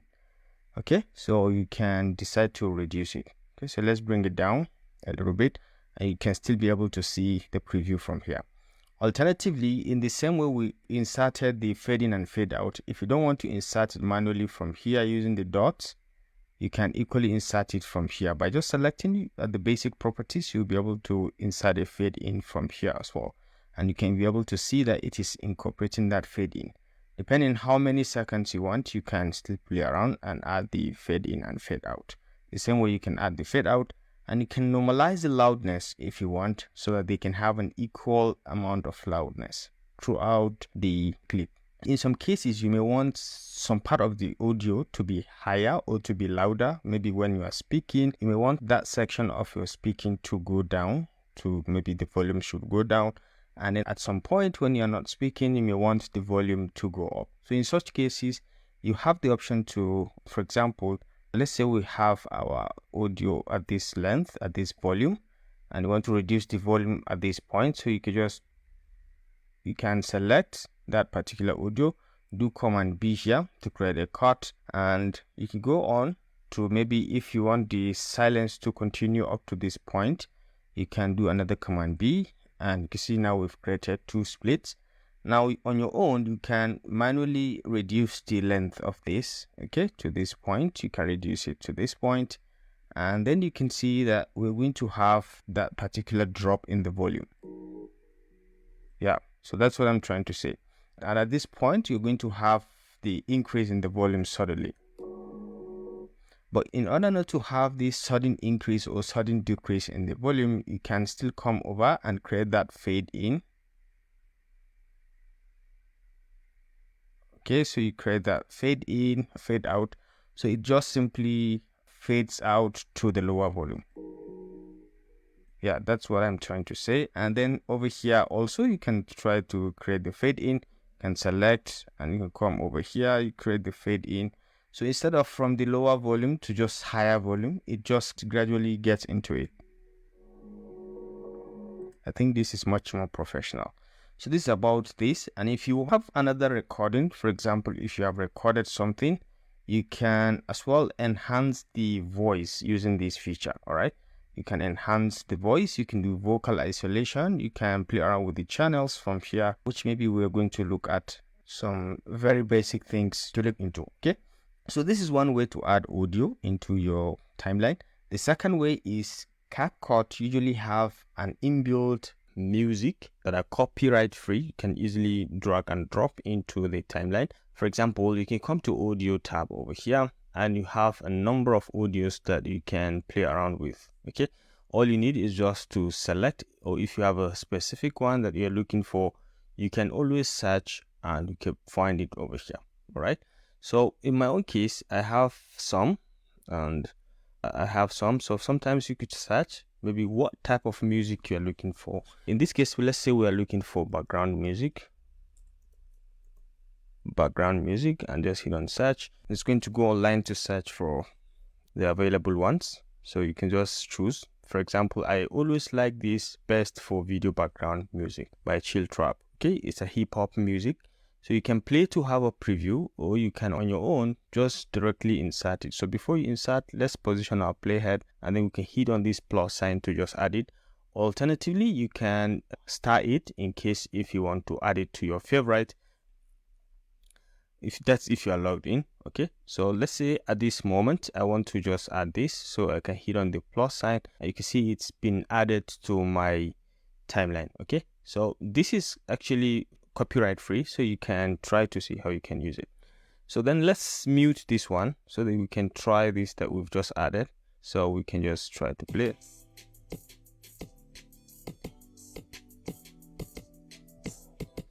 think that's nice and that's perfect, but then the sound is quite loud as well. You get the message. You can practice by selecting it and coming back to the basic properties and exchange the fade out. Okay, you can change the fade out and exchange the fade in as well. Put in some fade in, and then you can play around with the volume. Let's make it a bit down because it's a background music and we may want to have other things to play at the same background. So you can see the fading in and the picking up in the volume is very, very nice and professional. So basically, this is how to add in audio and then customize it accordingly, play around with its features. And if you want, sometimes you can add the keyframes. Okay, you can add keyframe at some point and then play around with the volume. So if maybe at this point I want to increase or jack up the volume, I can do that with keyframe as well. So I can hit on this keyframe and then I can come over here. Now from this point, I want to increase the volume. So you can see you are increasing relative to the keyframe that you've created. So I want this volume to remain like this, maybe until this point, then I can add another keyframe. Then let's say from this moment, I want the volume to come down. Okay, so let's add another keyframe and then bring the volume down. So you can see we've just created an increase and decrease in the volume and so on. So you get the message. This is just how to add it using keyframes. So you can play around with the keyframes and you can on your own manually select and increase or decrease the volume directly. You can see the curve that it says just created. So basically, this is how to bring in audio and play around with it within CapCut desktop version. So I think this concludes this class on how to add audio and customize it and play around with its features within CapCut. So you can go ahead and download some footage, bring in some audio, or even try to see how you can use the existing audio that we have within CapCut to edit your footage.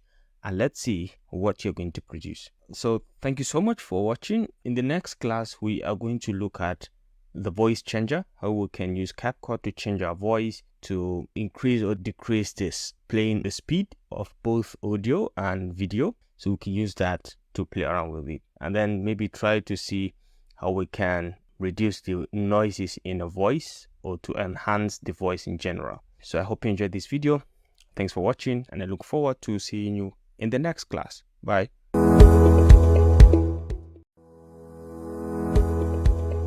Alright, so in the last class, we talked about how to import and manage audio within CapCut. We talked about the different types of audio that we have, the ones inbuilt within CapCut and the ones that you can import from your system or from any device, and you can play around with them from here. And in this class, we are going to talk about how to add a recording that we've done outside of CapCut.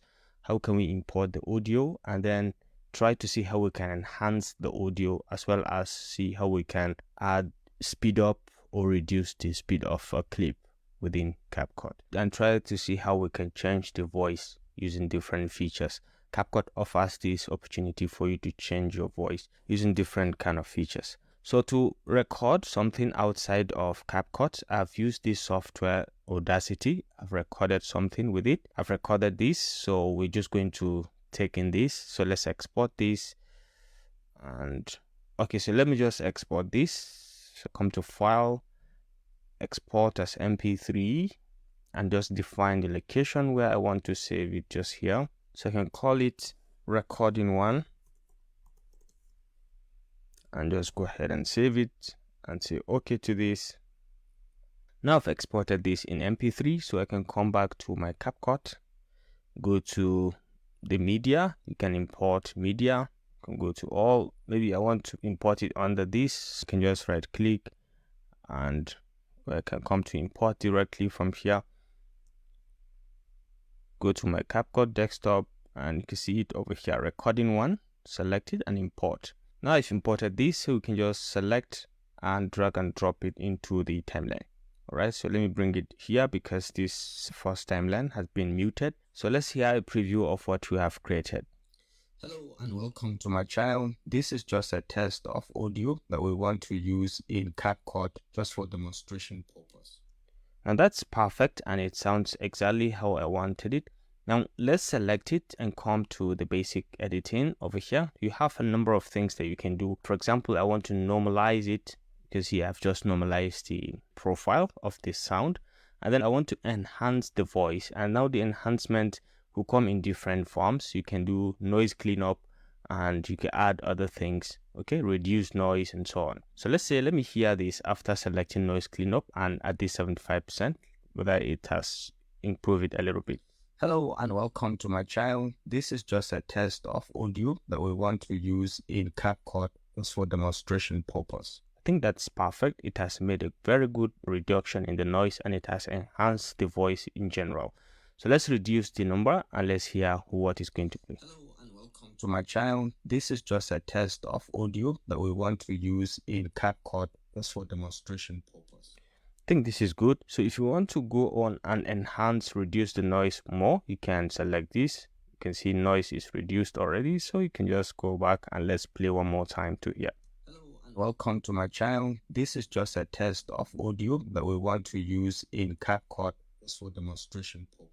I think this is very good, and one thing I like with CapCut is that it reduces the noise without actually affecting the quality of the voice of the recording that you have presented to it. So that's how to play around with the features. If you want to add in vocal isolation, you can equally select and play around with it also from here. Okay, you have the vocal isolation, you can remove the vocal, and you can Hello and welcome to my channel. This is just a test of audio. I think I don't like it, so I can just keep it without the vocal isolation. My channel. This is just a test of. Okay, so this is basically how to play around with the features. Now over here you have the voice changer. All right, so if you want to add, this is the original one. If you want to change it, you can change it using different features. As you click on any, you can just see. Let's hear this deep.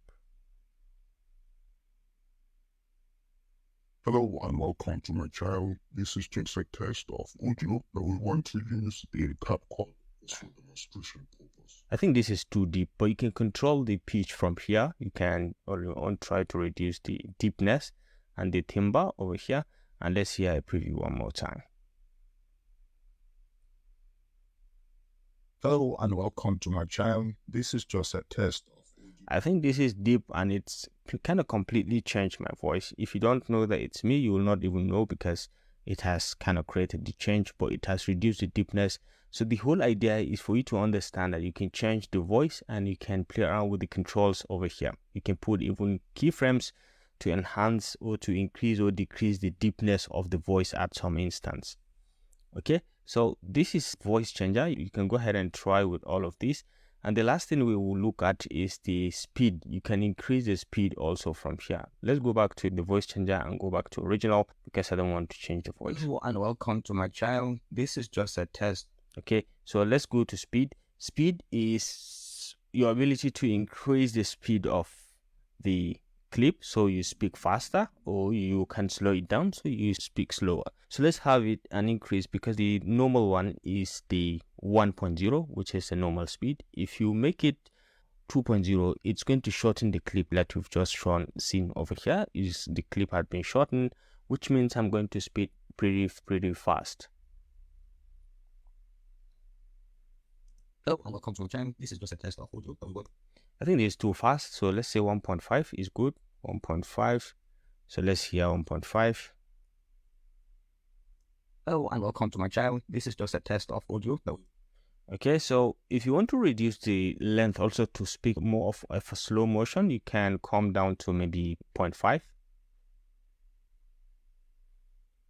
Hello and welcome to my channel. So you get the message. The whole idea is to be able to incorporate different kind of things, whether you want to speak longer or you want to speak lower. Depending on your choice, you can go ahead and play around with this feature. All right, you can play around with the speeding of the clip even on video selection. All you need is just to select the video clip, and you can come to speed over here, and you can increase it also to 2.0, which will reduce the size and then make the character play pretty fast. So in this case, you can see it's going to play pretty fast, the feature that we have in the beach. Okay, so you can use it on any, depending whether it's a video or an audio. You can increase or decrease the speed accordingly. Okay, so I hope you enjoyed this video. This concludes this tutorial on how to play around with the or enhance the voice or audio in general. In the next class, we are going to look at how to add basic coloration to our footage to enhance the looks of what we have as videos. So until next time, thanks for watching, and I look forward to seeing you in the next class. Bye.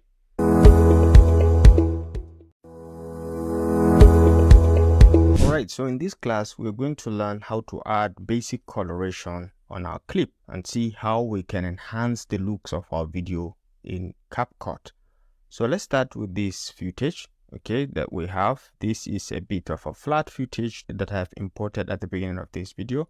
So let me create a cut here so that we can have a before and after, so that you can understand the impact of what you are doing.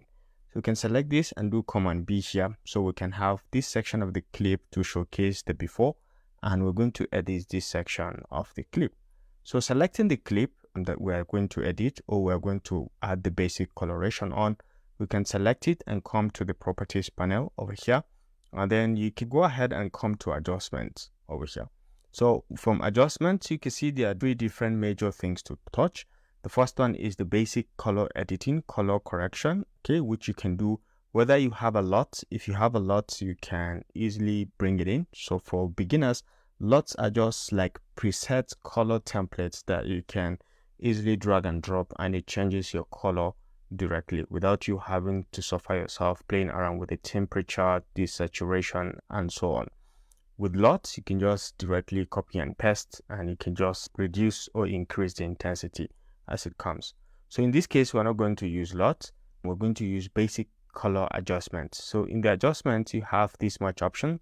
You can play around with the temperature. For example, I can increase the temperature a bit.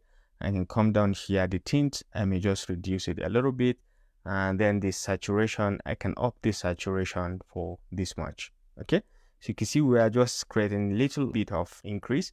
It's just very little, but then later you see the bigger impact. The exposure, I want to reduce the exposure a little bit down here. I think -6 is good. The contrast, I want to increase the contrast a little bit. And then the highlights, okay, the highlights I may increase. So I'm making it very much clearer. Let's move it a little bit so that we can be able to see what we are creating. Okay, so you can see the shadows. I can just bring down the shadows a bit so that I can have more of the quality of the video coming out. The brilliance, I may just keep it or increase it a little bit so you can see it's now very visible. Now down here you can see the sharpness. I do increase the sharpness a little bit.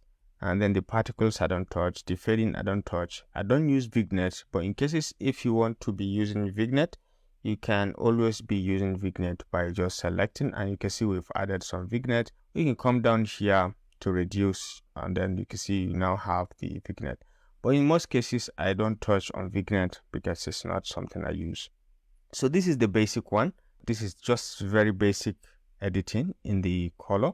You can enable this protect skin tone to enhance the skin tones if you are dealing with skin tones directly. Okay, you can try to see the before and after. So let's click back so we can see this is the before, what we have at the before, and then this is what we have after. Okay, you can see the before and the after, and it confirms that there is a little bit of an improvement on this. All right, so to go further with this improvement, I can come to the HSL, and usually I stay with the red color and play around with the saturation a bit. Can add some little of the saturation, and then the lightness also I add a little bit. I don't touch on most of these colors.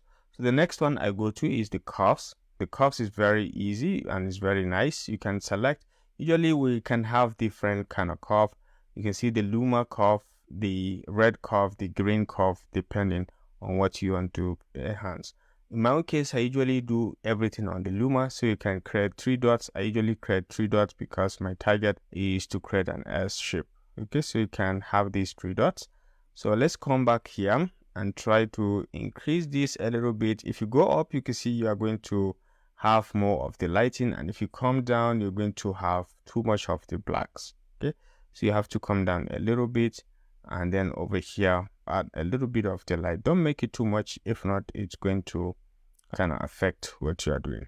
All right, so let's bring this down.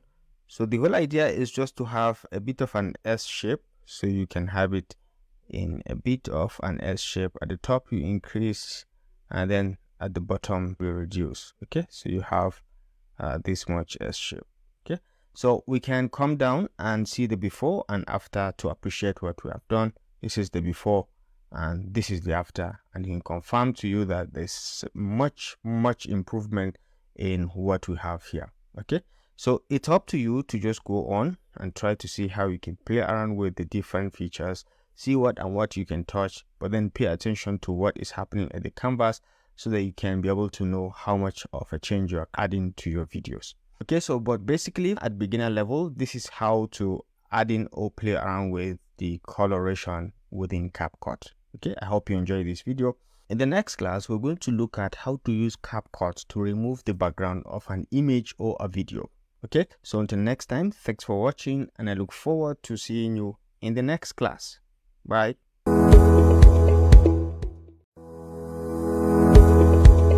In this class, we're going to learn how to remove background in both videos and images within CapCut. Okay, so regardless of what kind of color you have, CapCut does a good job in removing the background of your subject. So in some cases, in some software, you have to have solemnly a green background. Okay, so you have to have a green background behind you in order for you to have a fantastic removal. But in CapCut, I think CapCut is doing a very good job. Even without a green screen, it can still give you a reasonable result. So to start with, let me open one of my video footage that I have just downloaded. For example, this one, I can just add it, drag it and drop it here. Okay, you can use any of your footage also if you want. You can just go ahead just to follow along. You can drag and move it to somewhere. So this is this butterfly with the green background. So when you select the footage, the default is you come to video over here and you can see remove background over here as an icon.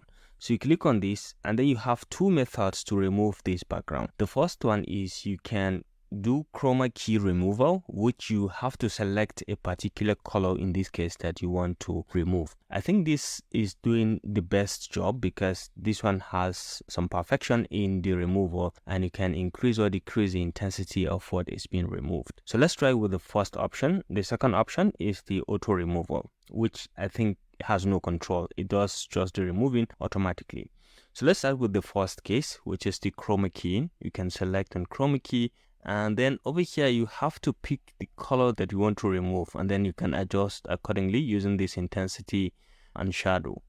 So let's click on this color picker. You can just click and then select anywhere within the subject. So let's say I'm selecting this point, and this is the subject now that I want to remove from this video background. So you can go ahead and play around with the intensity from here. With just a single click, you can see just a single movement, it has done the magic of removing the entire background. All right, so you can try to play with the video and see what happens. So you can see, I think it has done a fantastic job in removing the background of the subject. So this is the first option. In cases when you have or you face any more challenge, you can play around with the intensity, either increase or decrease the shadow or the amount. So this is the first method. Let's try the second method, which is the auto removal. So let's undo this and let's uncheck the chroma key, and then this time around we are going to do with the auto removal. So we can click on the auto removal, and you can see right now it has removed some portion of the subject as well.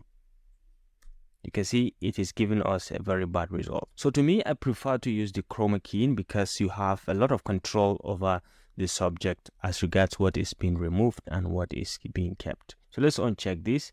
The second thing is we can try on any subject without even green background. So let's try on this. Let's say we have these guys and we want to remove their background. We can just select.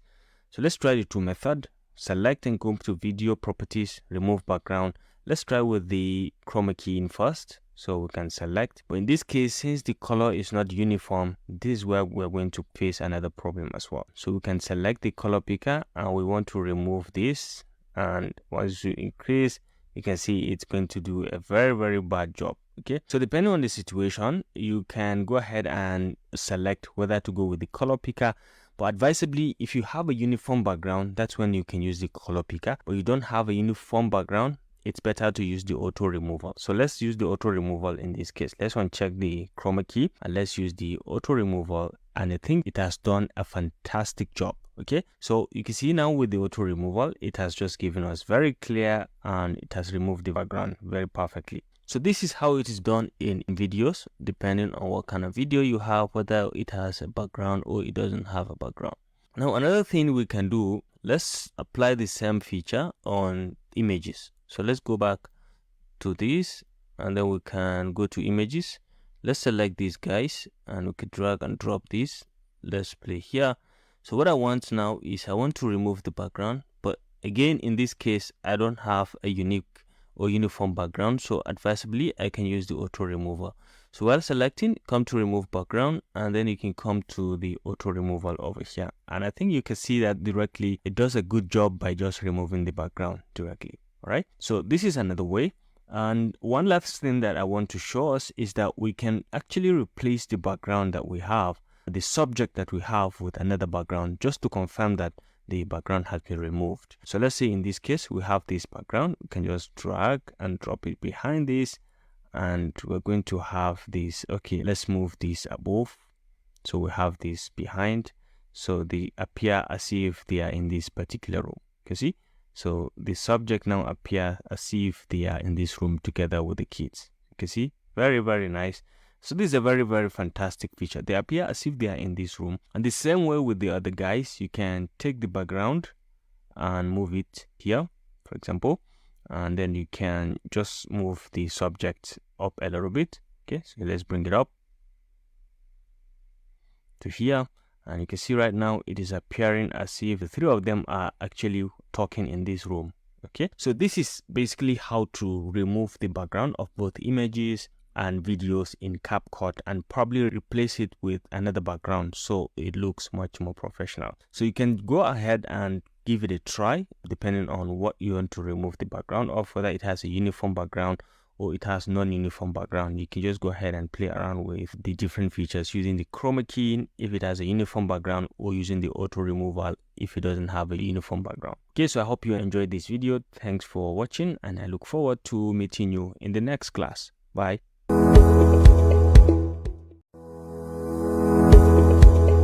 Alright, so in this class we're going to learn how to add in stickers, effects and filters, okay, within CapCut. If you remember in the previous classes, there's one we covered how to add adjustments or color correction or adding color in general, where we talked about how to add LUTs. Okay, so LUTs are just presets that we have within CapCut that you can use to change the view of your footage. So for example, let's look at how to add LUT a little bit. I have one LUT that I just want to show you how to add. So you can come to adjustments and this time around you come to LUTs. Okay, so you can come to import. You can just go ahead and maybe search for LUT from here. I've just downloaded it. And then I have to maybe unzip it. So let's go to my downloads and let's click here. So you can see it's unzipped. So you can come over here, free cinematic LUT. You can come over here and you just select on any, just for a try to see how it's going to. So this is one of the LUTs that we have. I want to add it to this one. So I can just drag and drop it and you can see, or you can hit on the plus sign and you can see it's been added to my video, so in form of adjustment. So you can see what it has given to my video. So this is it. And you're free to go ahead and change the intensity of the LUT from here. In case if you notice that it has given me too much of a green, I can remove, or I can go ahead and play around with the other green feature from here. Right, so you can just kind of adjust, but the whole idea is for you to get the picture that you can add LUTs and you can control the different LUTs that you have. You can add more and import as many as you want from here. Now in this class we'll concentrate basically on adding stickers. Stickers are very useful also. You can just come to stickers and you have a number of them, starting from the trending ones. You can see quite a number of trending stickers over here. Depending on what you're creating, you can just go ahead and drag and drop any. So if you hover over and you discover that you have anyone that you like, you can, just for emphasis, for example, I want them to show that, to understand that this is what they are all concentrating on, which is this part. I can download this. All right, and once you click on download, you can just go ahead and add it to your timeline, so it becomes part of your footage. I guess you can add it directly here. You can see as you hover over, you'll be able to see the effect it's going to have on your video. So let's drag it. Maybe let's say we want it to cover this extent. Okay, so just for demonstration purpose, while selecting, you can decide to play around with the scaling. You can scale it to be something small because I just want it to highlight the part that they are holding. You can just drag manually and showcase that this is what they are holding. So this is just the effect of having stickers. So let's play this from the beginning.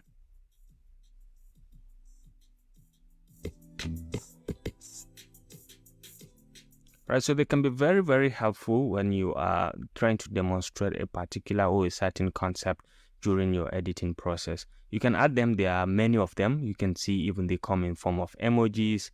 And if you have any kind of emphasis that you want to showcase, you can very much use them directly from here. You can see different types.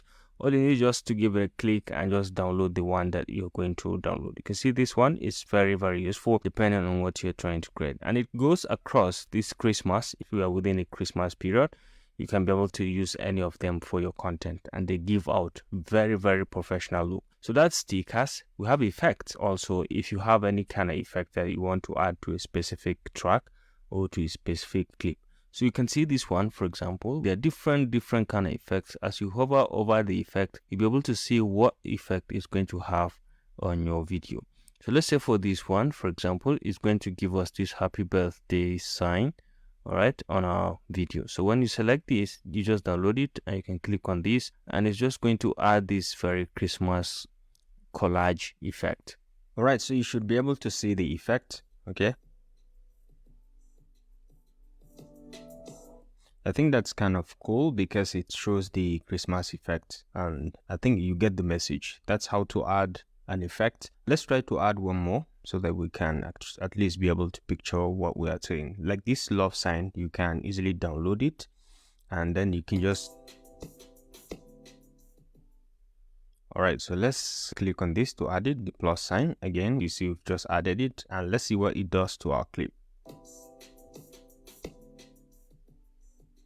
I think that's fantastic. And again, you can play around with most of the features. If you select, you can change or tweak some of the features directly from here. You can rotate, you can increase or decrease the sizing of the love sign. Okay, you can increase or decrease the size from here, and then you can increase or decrease the speed in which it occurs. Okay, so you can just go ahead and play around with it. And the strength, you can play around with most of these features, and you can keyframe them as well if you're interested. All right, so that's about effects. So let's look at filters now. Filters, again, they are kind of presets that you can easily select and apply to a given clip. For example, let's say in our case that we have this, let's kind of try to free up all of this so that we can have some space. I always like to use this clip because it's very flat. You can always use it. So in filters, it's just like a preset of color. Okay, so depending, you can just check and see which of the colors gives you what you are trying to do. You can see this is food color, and then you can see many of them, these are movies related. Okay, so once you just click and you download a particular one, you can just go ahead and with just one click and add it to your video. And then maybe let's say we try something like this.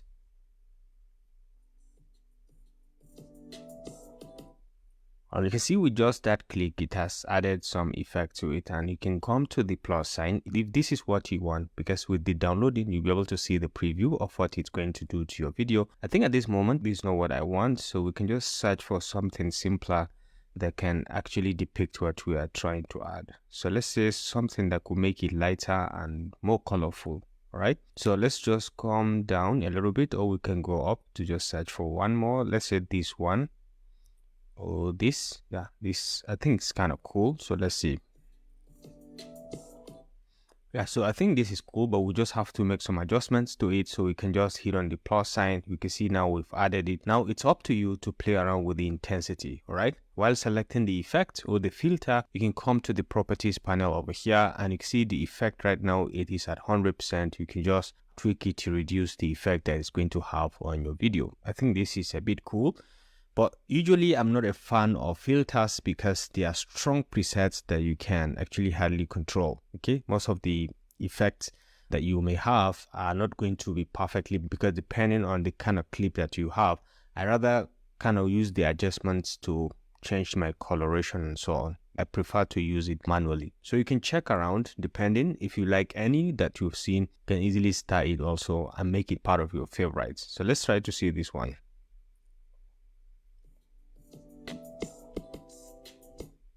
So let's select this and delete this. I think I kind of prefer this one. So let's hit on the plus sign to add it. Okay, so right now you can see it is too dark, but even though the color is matured, but it's too dark and it makes video nearly black and white. You can reduce the intensity from here, so you can have a little bit of the effect on it, and I think it kind of looks quite professional. All right, so you can just go ahead, play around with it however you want it. I think this concludes this tutorial on how to kind of use stickers, effects, and filters on your video. Just go ahead and give it a try. Take any of your clips and try to see how you can play with some of these filters and add in different kind of effects depending on the message that you're trying to create. And you can share what you are working on this platform so we can just review. Even though at the end, we're going to carry out a bit of a simple project to demonstrate how some of these features and skills that we've learned can be applied to edit a simple video. So I hope this helps you, and this concludes this tutorial on how to add all of these features. So thanks for watching, and I look forward to seeing you in my next class. Bye.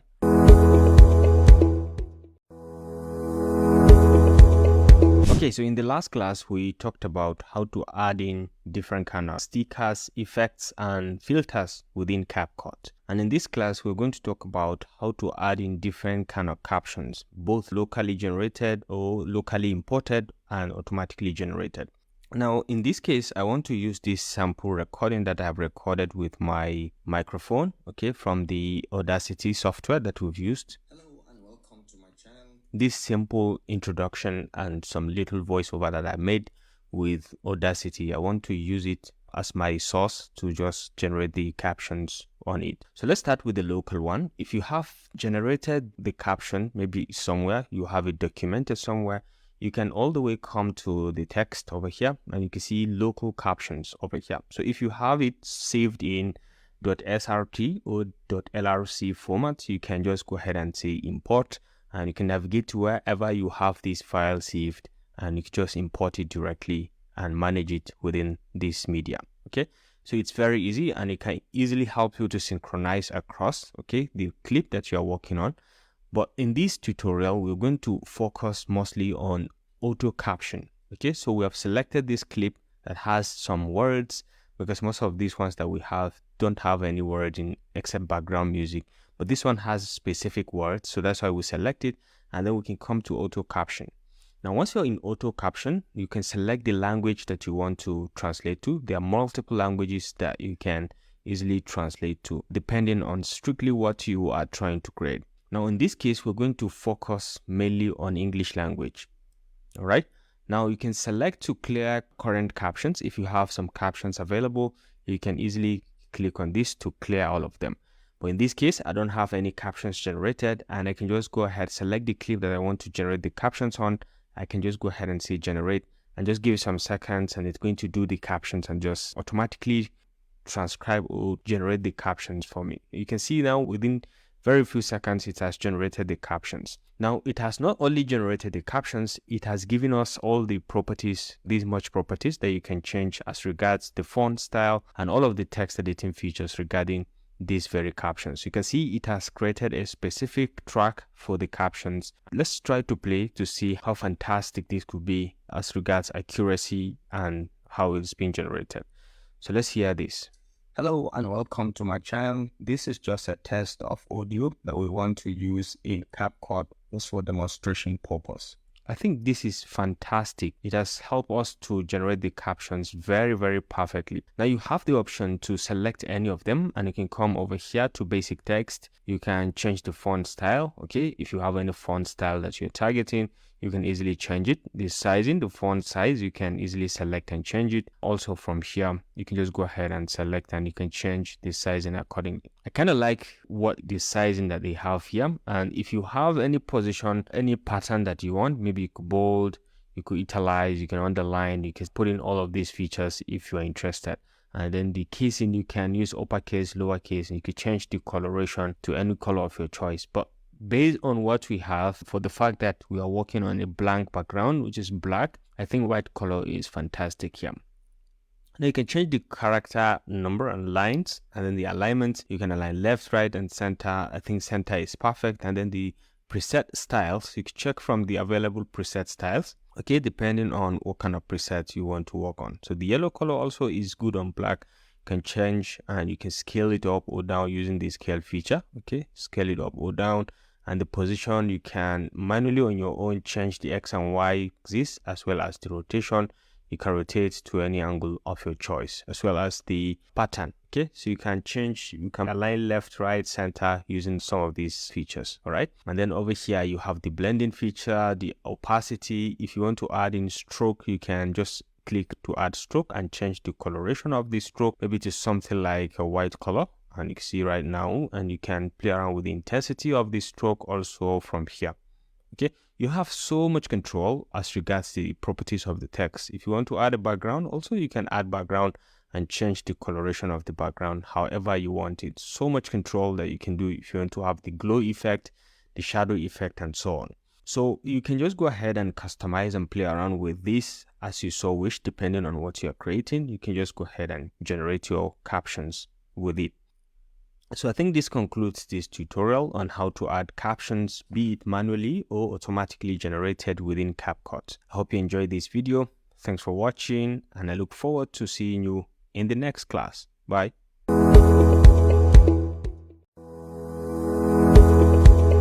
Alright, so in this class, we are going to learn how to do some basic editing from scratch, some video editing from scratch using CapCut. So starting from scratch. So after this, maybe we can just start by creating a simple project. We can restart everything.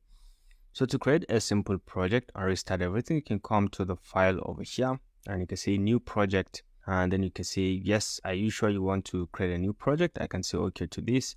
And then everything is now going to kickstart back to the fresh page. Okay, so this is a fresh CapCut page. Now, like we've explained earlier on, the first thing you need to do is to create a name for the project. So let's say we give it a name, sample editing from scratch. So the original path, you can see it from here. This is the name, and this is the path that you've defined. This is where you are going to find it. It's going to be under this project, this location. Okay, so the first thing we need to do, like we've explained earlier, to start by importing media, you can be on the import tab, and you can just go ahead and click on this import. You can navigate to wherever you have your media. For example, in this case, I have this media stored here. I have these clips, and I can just select all of them and just click on import, and they're going to be imported in my media bin over here.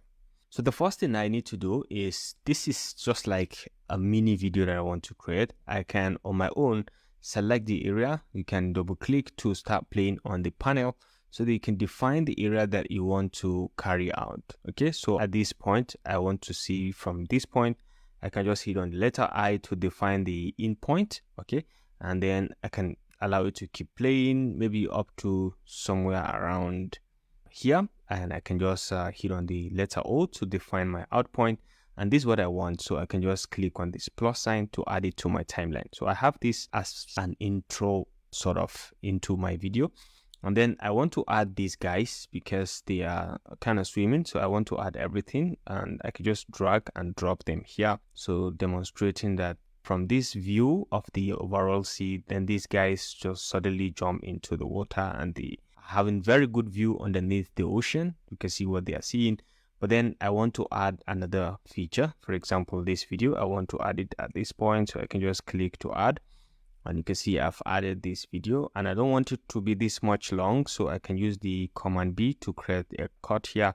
I just want it to demonstrate the view of this fish. All right, so I think up to this point is okay, so I can select this and delete. If I have any other one, for example, I want to showcase this, I can just hit on this plus sign, and I don't want to showcase everything also, just the part that you could just show that this guy is swimming peacefully, and I can just hit on the Command B to create a cut, or I can come over here and hit on this to zoom to fit in the timeline. So I can on my own come to the edge, I can drag this up to my clip. Now I have created a trim up to this point. Okay, so I think this brings me all the footage that I want into this. You can see demonstratively I have added a number of clips, and I think the last one could be this one, just to finish up the demonstration, because in this illustration I may want to show you how to add coloration into this, and this is kind of flat. So let's say I go to this point, I create Command B and then select this section and delete. So I have everything I needed on this point. The only thing I need to add is, right now I need to add a transition because they easily cut into each other. I need to add a transition, very fantastic transition. You can see these ones, they just cut into this one, and which is what I don't want. So I can go ahead and come to transitions over here. I can check on the different transitions that we have. You can see, as we've explained, as in terms of adding transition, you can just hover over to be able to see what you're going to add. So in my own case, I always like this slide transition. I don't want this blur. The basic one, you can see these are just simple transitions, the flip transition, and you can use any of them actually, but in my own selection I kind of like this. So let's kind of add it, drag it and drop it here. You can see we say okay to this, and let's see how good it's going to be. Yeah, I think this is good. So let's look at another one. Maybe we can add this one. Yeah, this one. You can just drag and drop it here. And again, you can extend the length of the transition also by selecting or by coming over here. Like we've explained, you can extend the length. Okay, select, and you can extend the length of it. You can see it just perfectly and professionally transit to the next clip. So we can have another one. So we can add multiple. For example, in this case, I don't want glitch, distortion. Yeah, we could try distortion. I don't know if you like it. Distortion is good sometimes. So let's try to add something like this, and let's see.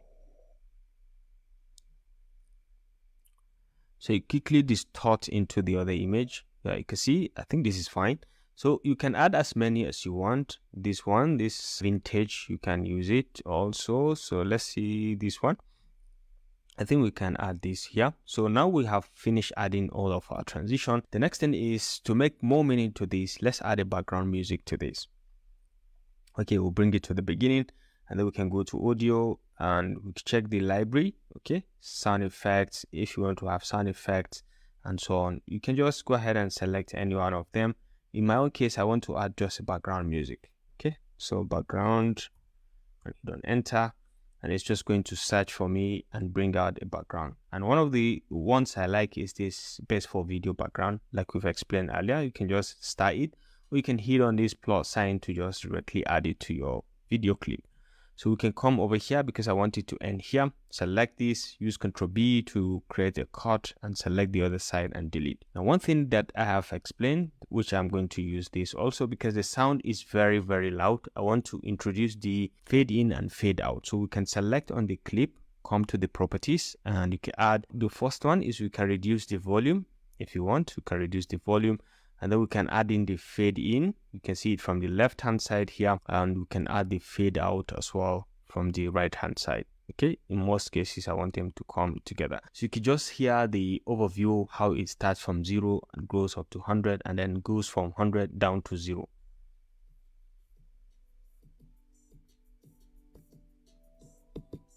Yeah, I think this is okay, only that I need to lower the volume a little bit because it's a bit too loud. So bring it down a little bit. Okay, so we've added our background music, and then the next thing is we have to add some text to just demonstrate something. So let's go back here, come to text, and again we have a number of text that we can have, different kind of effects. We can check out from the templates Okay, so if you have any template, any specific one that you're targeting, you can just easily use it to add.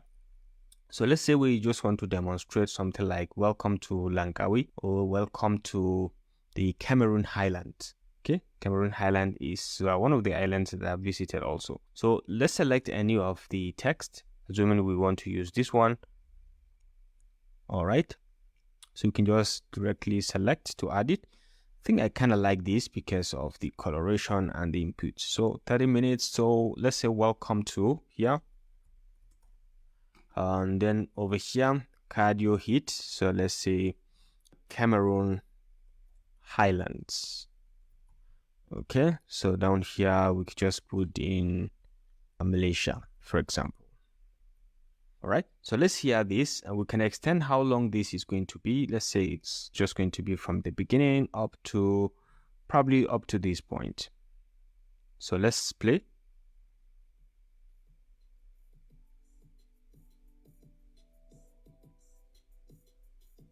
All right. So it then transits to this. So let's put in some text, maybe showcase enjoying the beach or something like that. So let's select any. Let's say we'll go with something like this. We can hover over it to see the effect. So let's say we'll go with something like this. Select this. Okay, so we can select this, add it. Select this and add, and then we can just give it some concept. So let's drag up to here. So we can, on your own, if you don't want to see this, you can select and delete. You can select and let's say remove this section, probably because I don't want it, and maybe I just want to have this one, and I can just say enjoying the beach. Okay, so we can have it something like this, can play. Okay, so let's have a preview of what we've just done.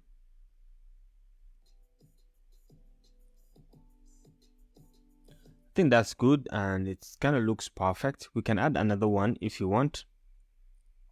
We can copy this, copy and paste it, and then over here we can just come over here and say enjoying the adventure. So the view, for example, of the underneath. Okay, view of the underneath. So you can just, let's say up to this point, okay, so we can just try to have a preview again.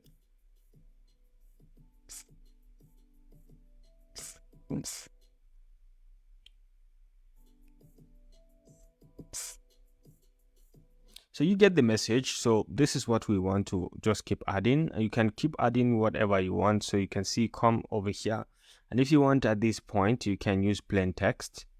You can come back here and put in effect if you want to use an effect, or you can just go to the basic, or let's say we add a text directly. You can just select, click on add a text, and we can just select and say thank you for watching or thank you for coming. We can just select and reduce the sizing, or you can do that manually from here, select and drag it here, or you can put it here just for visibility's sake. So you can see right now we've added some text. Yeah, I think this is perfect. Now the next thing is we can add some coloration to our footage so that it just pops out. We're adding something and we're making some meaning to our video. So let's say this last one, we can select it and we can come all the way to adjustments.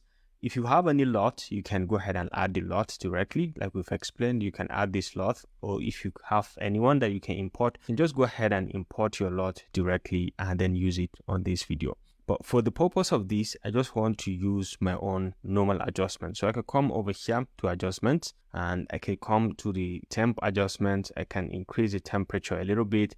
The tint I reduce a little. Let's go to the saturation and increase the saturation a bit.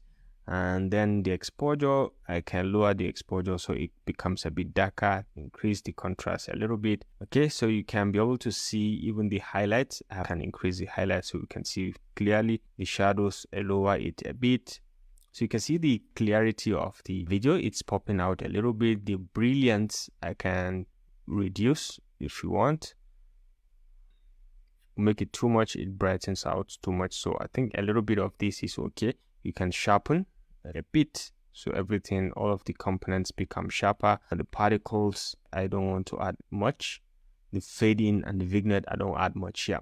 So go to the HSL, which I don't touch much here also, except for the tint as well as the saturation. I add a little bit of the saturation from here.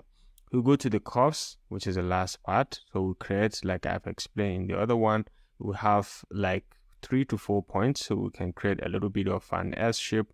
So select this and bring this down a little bit. And you can see now the color is popping out very, very clearly. You can see, you can just raise this a little bit. So the key thing is to have a little bit of an S shape, which we have just created. Okay, so I think this is very much okay to what I want. So you can go ahead and play around with the other features. But for now, I think these are the basic ones that I want. Okay.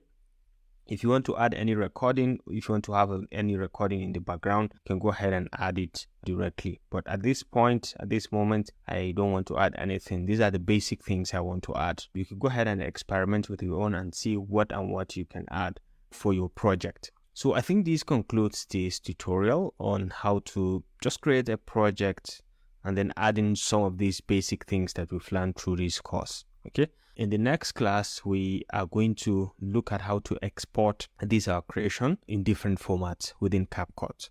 All right. So I hope you enjoyed this video. Thanks for watching, and I look forward to seeing you in the next class. Bye.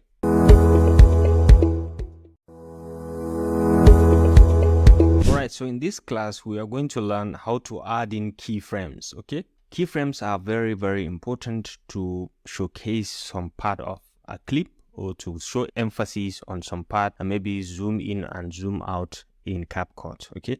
So you can use it in videos as well as in audios, and sometimes you can as well use it on images, depending on what you are trying to create. So let's start with a video and see how we can use keyframes to highlight some things or to play around with some certain features. So let's move this playhead to somewhere close to this point. Assuming this is now just directly flat, and maybe I want to showcase some point. So let's move this to the beginning of this clip. Okay, you can notice that it's being cut.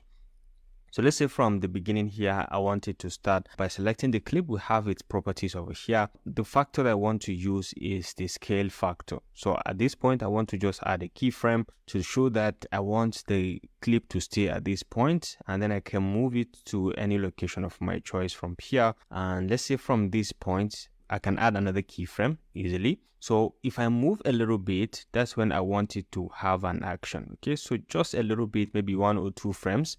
I can maybe zoom into something. I want to zoom into this path, so I can just zoom in, and on my own I can use my hand to just showcase that this is the iPad I want to highlight. And then maybe after this, I want it to remain showing the iPad until this moment.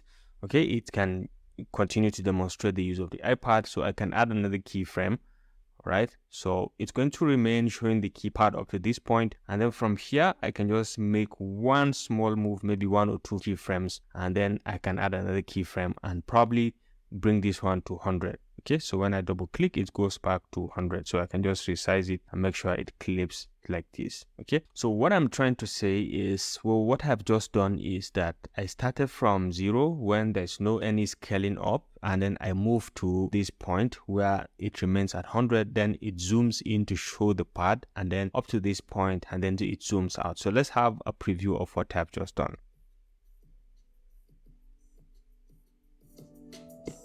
Okay, so that's perfect. Okay, so you can see that this is one of the powers of zooming in and out. You can zoom into any position of your choice. You can see right now, I can select this because what I have just done, I didn't show the pad clearly. You can see my point is I want to show this. So, and then up to this point,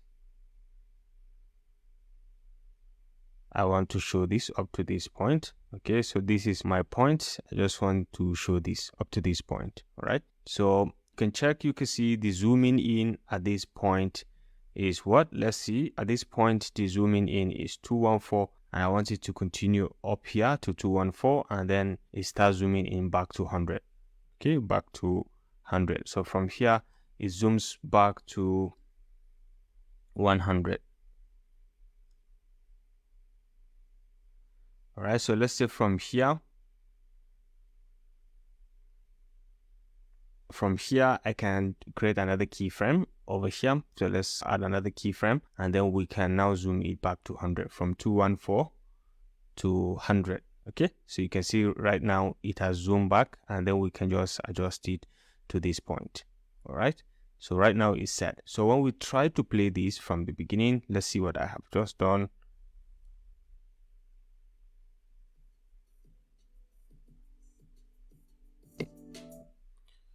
Okay, I think let me do it one more time. Let me start from fresh so that we can demonstrate it clearly. Okay, so at the beginning, I add a keyframe here. I add one keyframe, and then moving up to this point, and add another keyframe. Add another keyframe, but then this time around, I kind of move it. Okay, so let's say I move it one frame, add another keyframe, and I just move it at this point. So let me zoom in at this point. I zoom up to this moment. All right, so you can see the X and Y axis, the positions have changed, but then this is my focus. I just want to highlight this part, and then we can move probably up to this point, still showcasing the pad, and I add another keyframe from here as well. And then from there, I just move 1 or 2 frames and add another keyframe. But then this time around, I'm going to zoom back. Okay, I'm going to zoom back, including the position, okay, the X and Y position.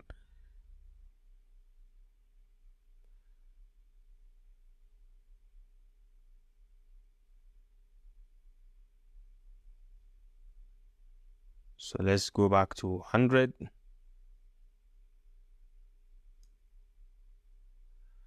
So let's go back to 100.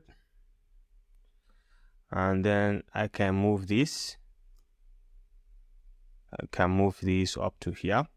Okay, so I think the position is now fixed. All right, so let's try to see how we can play this from the beginning.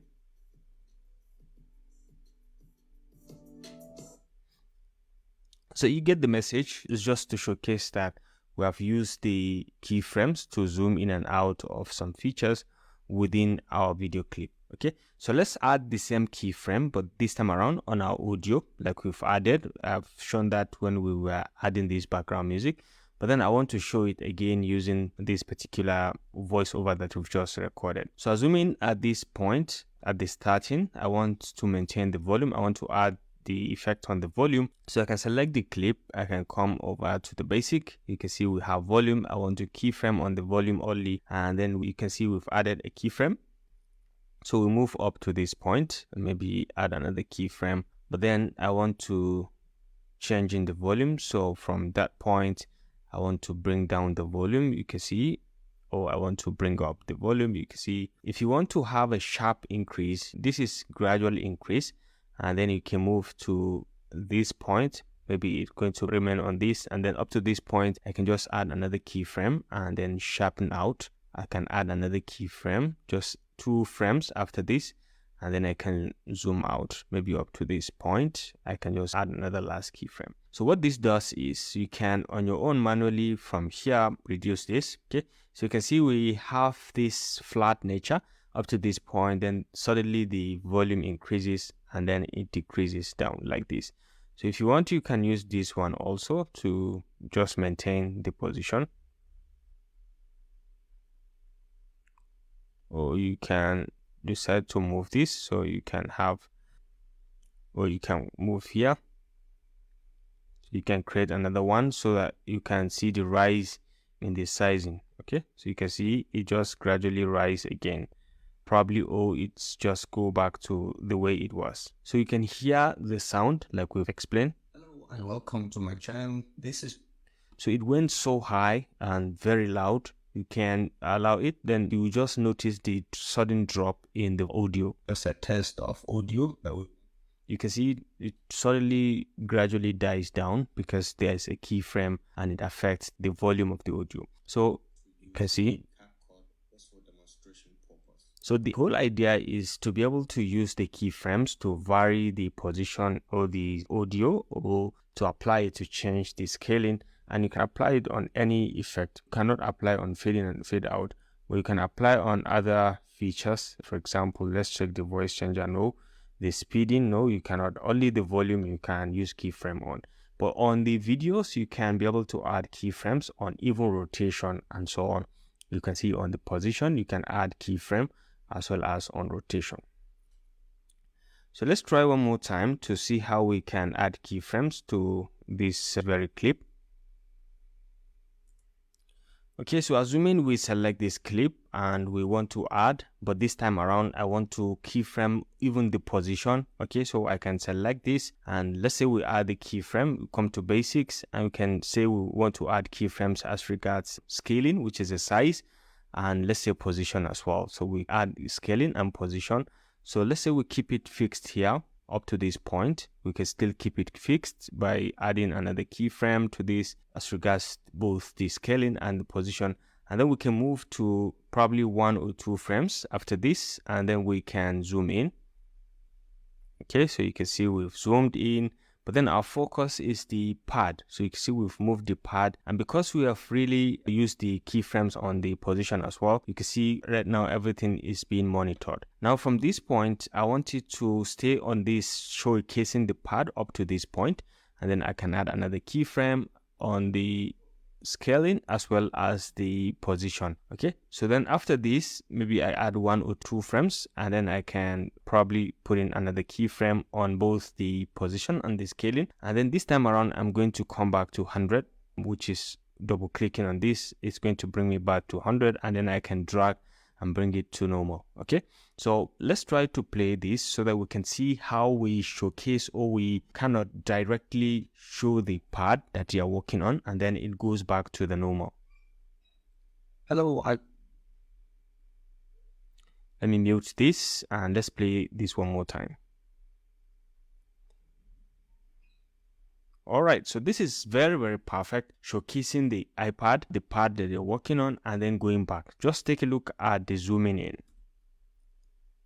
Okay, and then it zooms out. So that's perfect. And if you want to kind of increase the speed of the movement, you can do that also from here by moving the keyframes. If you move them away, which means it's going to slow out in terms of the zooming in. If you move them closer, you can see it zooms in, but in a very slow motion. But if you move them very close, it's going to zoom in, but then pretty fast.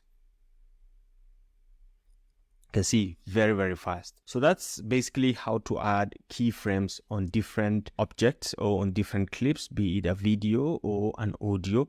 And we can do that also on the images. Let's try to see if we can add on images as well.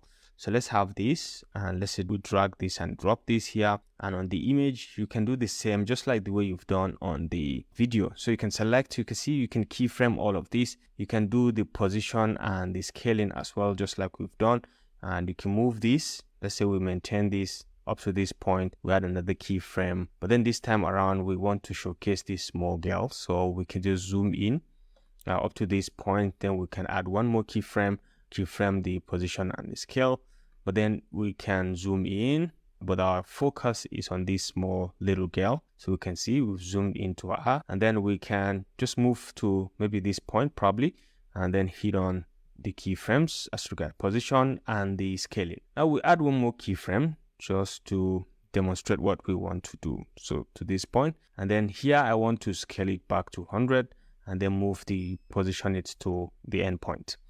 Okay, so let's see what we have just done as regards this. You can see it just zooms in to the girl and then it zooms back to where it was at the normal stage.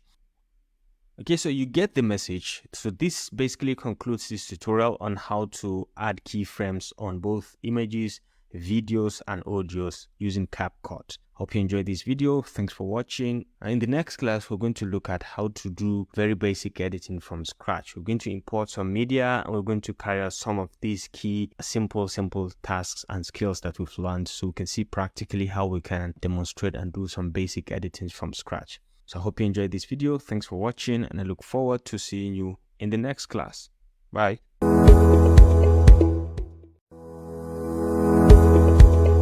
Alright, so in the last class, we talked about how to create a basic video from scratch, maybe aligning some media clips, and then see how we can just play around with them. Okay, so in this class, we are going to learn how to export the video that we've just created. Assuming we have created this video and we like what we see, we like the creation, let me play it one more time so that you can understand or experience what we've created. And if you like, we can just go ahead and export it in different formats within this CapCut.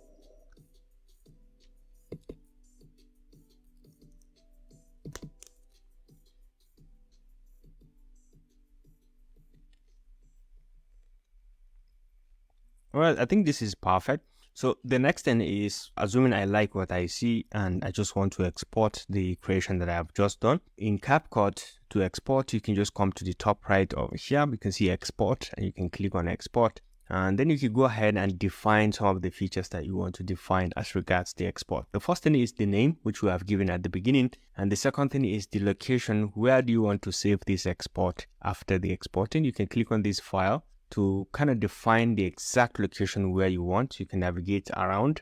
In my own case, I want to come to the desktop. I want to save in a different location. Go to desktop, and then we can come to probably this CapCut desktop tutorial, and I can just create another folder and I can call it output. Okay, so this is output. Output folder, for example, I call it output folder, and I can click on create, and I want to save my video in this location. Okay, so I can say open to this, and it has now defined this location where it is going to export. Now the next thing is to look at the video properties. The resolution, I want to keep it at 1080 because it's perfect, and then you have the bitrate, I want to keep it at recommended. The codec, usually H.264 is perfect, but then these are other codecs if you want to try. And the format, I keep everything at default, MP4, I don't go for move. The frame rate, I keep it at 30 frame rate per second as we've set it at the beginning. The audio also, I don't touch anything. I want everything to be at default. It gives you the perfect sizing and the perfect quality when you go with these settings. Okay, if you want to check copyright, you can enable this to check copyright in case of if you are uploading to other platforms like YouTube that can give you copyright strike. Okay, so if you are certain with what you have, you can see the estimated duration of the clip that you've created and the estimated size of what you are going to export. If you're certain and like what you see, you can just go ahead and say export directly from here, and it's going to start rendering and exporting.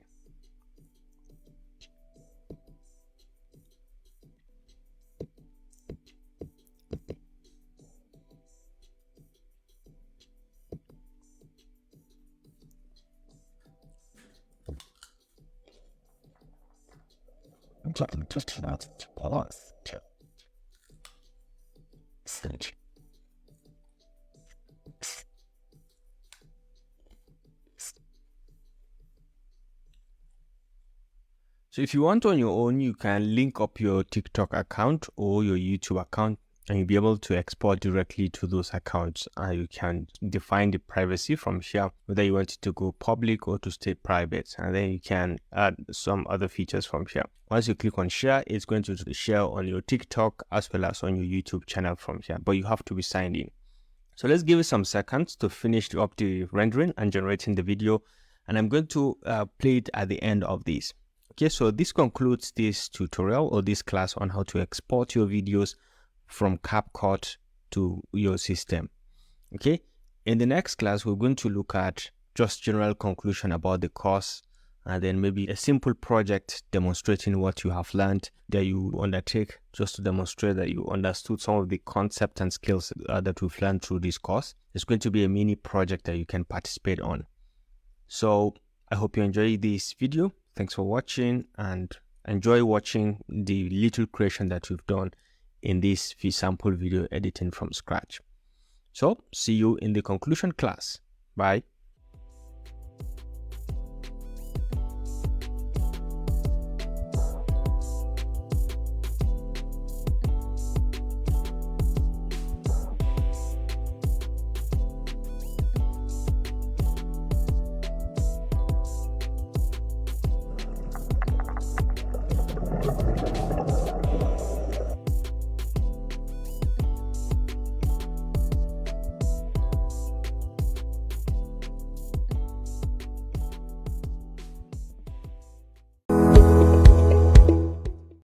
Congratulations on completing this course. I'm super proud of you and your achievements.